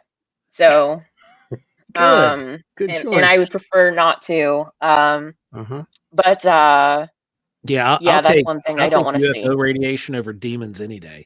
I don't know what it is. I ain't messing with that. I'm just telling you. And Heather, you know, I know some people don't know this, and they might. I don't know, but you're very metaphysical minded as well, right? So so when we're talking about things like energy and so forth and so on, and we're kind of almost validating with some of this other, you know, actual data. What do you think about that? Do you think that there is some kind of crossover, or do you think that that's just, you know, they're trying to skew numbers here to make this look like this? Have you seen any instance where that has happened, where you possibly could validate, or you could say that you did get some kind of validation of one of those type of metaphysical hunches, so to speak, something like that?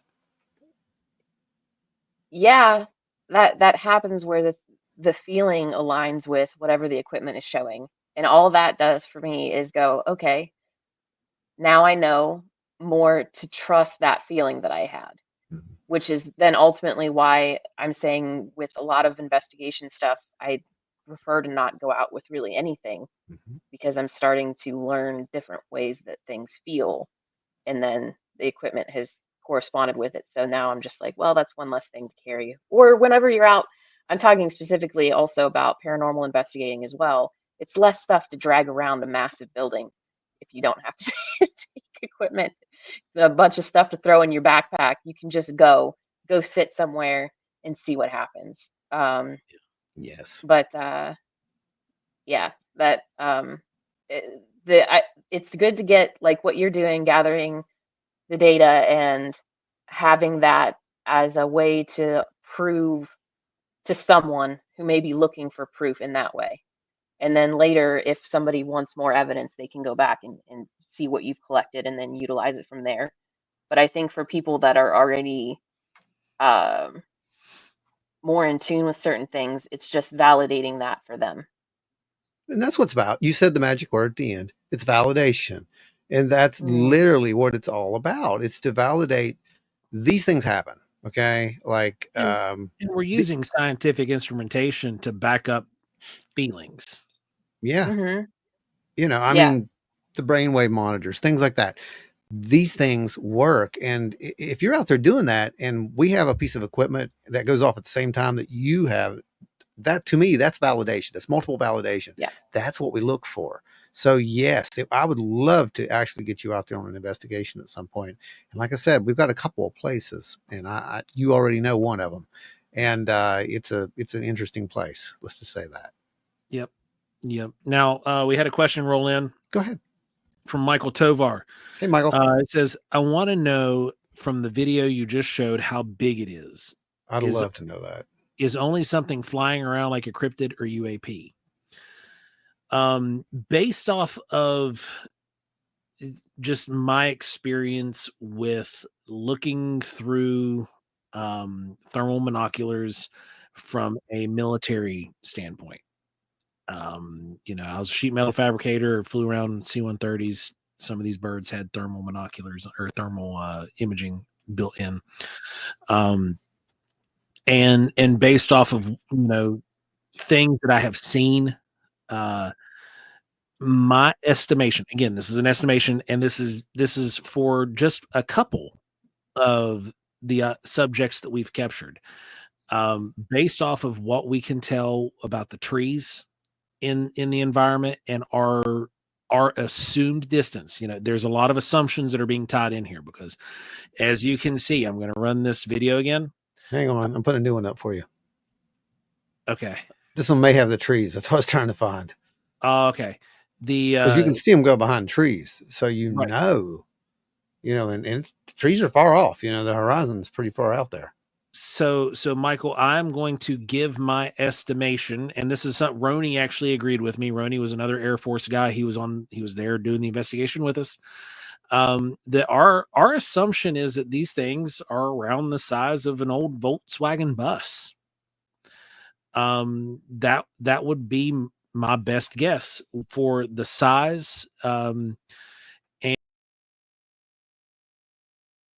what the crap just happened? Are you serious? Wow. Okay, that's real. I didn't do that at all. That's a legit thing that just happened. I know we've done some fun stuff before, but that's not what this is. I don't know what happened, so hang on one second. All right. To answer that, wait, here he comes. That was weird. So what happened on your end? It just said something went wrong and crashed. Oh, something definitely went wrong. Yeah. That's what we were just explaining to everybody was you just disappeared and it wasn't part of any kind of a skit or anything. It was I got an error, like a Google error that said, oops, something went wrong, that thing. So that's nice. Back to where I was going, based off of the assumptions. I mean, there are some assumptions built in here. We using these thermal binoculars, the rangefinders built into them are kind of spotty when you get out to a certain distance, and beyond that distance, it's but we know the range of the capacity of how far these things are when they're at the farthest we can detect. So we know when one kind of is in sight and then fades completely out, we know the distance there. And it's around 1,300 yards. So the my best guess for the ones specifically that we had there, the ones that we seen in Logan County, West Virginia, the ones that we seen in Salt Fork, based off of the surrounding topography and the assumed distance based off of how they were moving across the horizon, it Volkswagen bus. I'd say small aircraft size. It's Volkswagen bus, small. Right? Like, I'm just trying to find something in the same shape. Yeah. Just so that way, because these aren't wing shaped. These don't look like planes. No, it's the size of about 10 American alligators. I like that. See what I did there? Yeah, I know. I love that scale. That's great. It's 1.5 giraffes. That's the proof that humanity is doomed. Right. Let me see what this clip is here. Yeah. If you go back to... There it is. Got it. You got it? Yep. On it. Yep. All right. Right there. We're going to record. That is static. It's not moving. It's moving. No, it's moving. It's moving. It's moving. It's just moving slow. Yeah. Satellite? No. This thing can't pierce the atmosphere. So it'd have to be orbiting within our atmosphere. That is a target. That is a viable target. We got a bogey, guys. Right there. Bible target. Check the. He's going into. We're at 0.4. 0.4. Yeah, no crazy readings just yet. All right, he's about disappeared behind the tree. Leaving behind the tree. Yep, he went into the dust and behind the tree. Got there it went. So you can actually see it's going behind the tree. So we know it's not a little thing that's in front of the, the thermal, like some people thought. One guy said it was dust. I'm like, dust? Yeah. Asteroid? I mean, no, it's not dust. But yeah, thermals don't work like normal cameras, so no, not optical.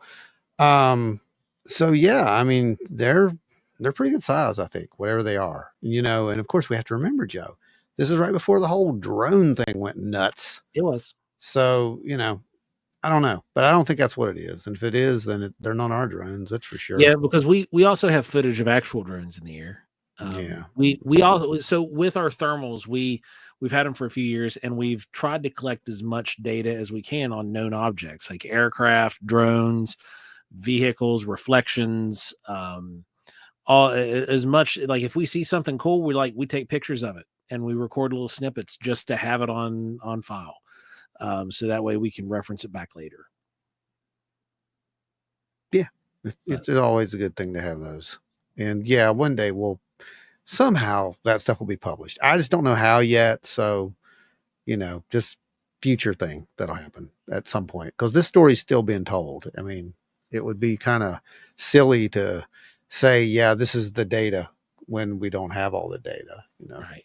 I don't know that we ever will. I'll be 100% with you, but at some point we're going to get to a point where there's enough of this story to tell and to make sense. And that's when we'll do that. We'll push that out. So anybody else got any further questions? We're pushing up on that hour and it's about that time. So let's get them in there. Last ones. Folks, we are, like we said, going to have the first of the annual quarterly meetings, and they are going to be a blast. You're going to get to see some really cool stuff. You're going to get to see some of this data close up in person. You're going to be able to bring your own in. We're going to look at that too. We're going to compare notes, because that's what this is all about. The only way we're going to find the answers is working together. It's not going to be working separately. We don't do that. That's why we have the collective. That's what the collective is. You is the collective. If you want to come and sit at the table, there is a place for you. It's that simple. And of course, you support us, we support you. It's the whole thing. This is what the community is. That's what it needs. It needs to be built. And the only way to do it is to do that. Stop tearing down other people and focus on trying to find these answers. You're going to do it together. You're not going to do it apart. I can tell you that. I know. I've seen it. It's not going to happen. So come along. We're going to be doing data reveals, equipment demos, workshops. We'll have special guests here and there. And I can tell you this, if these things kick off the way that we hope they will, we've already got people in the wings who want to come in and do this. Okay. Yep. And very, very cool guests. Amazing. Okay. So just be watching and, help make them. The more you're interested in it, the more they'll happen. Obviously, like I said, you funded this. This is yours, and we're going to make it happen. Then we're going to also be at Project Odd in Nitro, West Virginia, May 31st. Before that, though, you're going to be able to catch us at OBC on May the 3rd. It's going to be a blast. Seth Breedlove is going to be presenting there. So the Small Town Monsters crew is going to be in the house. Are you going to be there, Heather? I will be there. I will be there. Excellent. What? We're going to have to hang out. That'll be Are you serious? I'm serious. Oh, man. It's going to be a party, guys. It will be fun. We commandeered the 3rd floor and turned it into the party deck. So we're not joking, by the way. Yeah, we're not. It literally, with the last few years, we've commandeered the 3rd floor and it's now ours. And we turn it into the party floor. There may be disco lights. I don't know, but I do know that this fellow is going to be here next week for you folks. And that's going to be a fun discussion as well. So indeed. Mm-hmm. And remember, if you have not caught it yet, if you've watched this and caught up on some of the spoilers, go watch the actual episode itself, Mothman UFOs in the TNT Area Mystery, over on Small Town Monsters YouTube. That's the thumbnail you're going to be looking for. Click that, watch it. You will not regret it. It is an absolute ball. It's a ride, that's for sure. Now, stick with us over the next few weeks.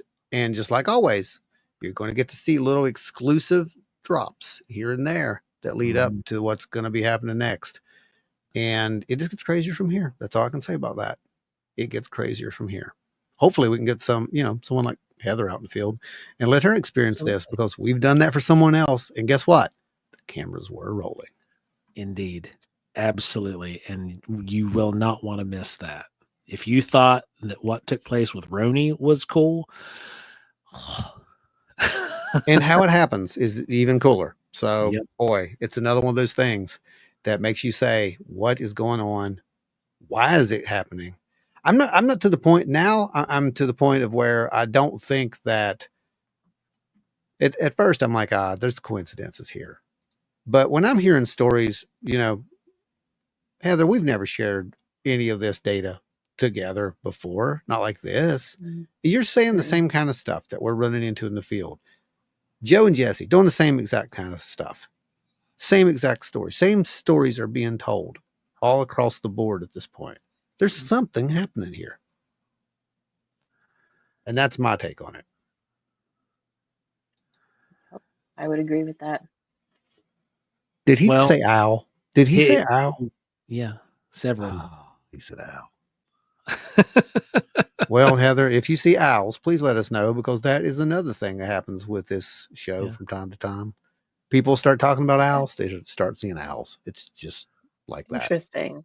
I can't think of the last time I saw an owl. So. Oh yeah, it doesn't matter. It doesn't matter. You will. You'll probably see one now within the next 48 to 72 hours. Actually, I think is what we have figured it out. That's what it was last year. Okay. You're welcome. Yeah.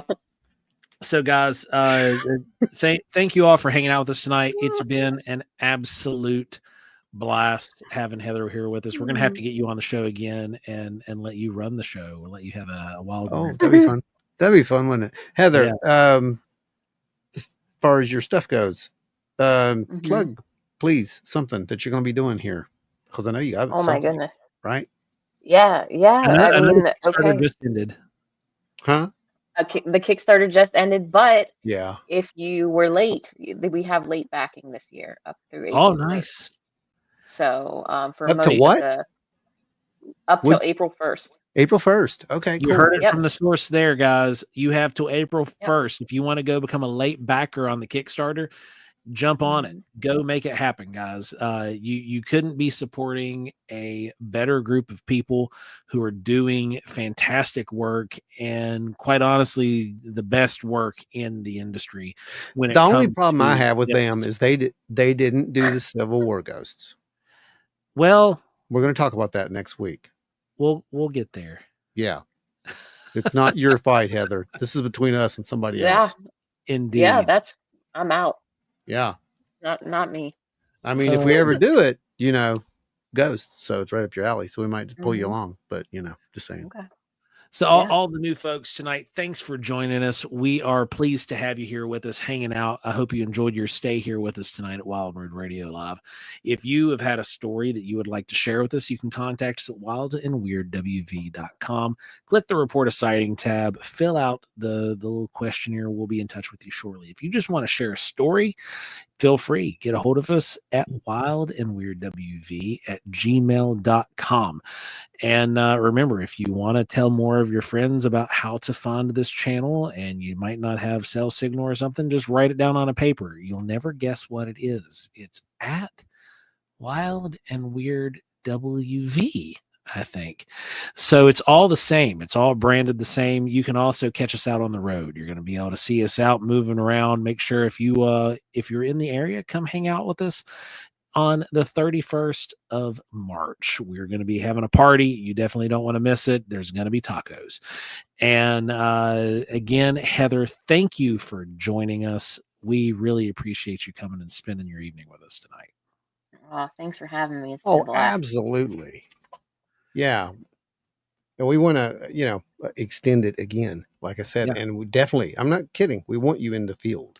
So absolutely. We'll be reaching out. I'm not kidding either. Okay. Yeah, let's get this done. figured out. We're doing it. Okay. All right. And remember, if you turn out the lights, I glow. He does.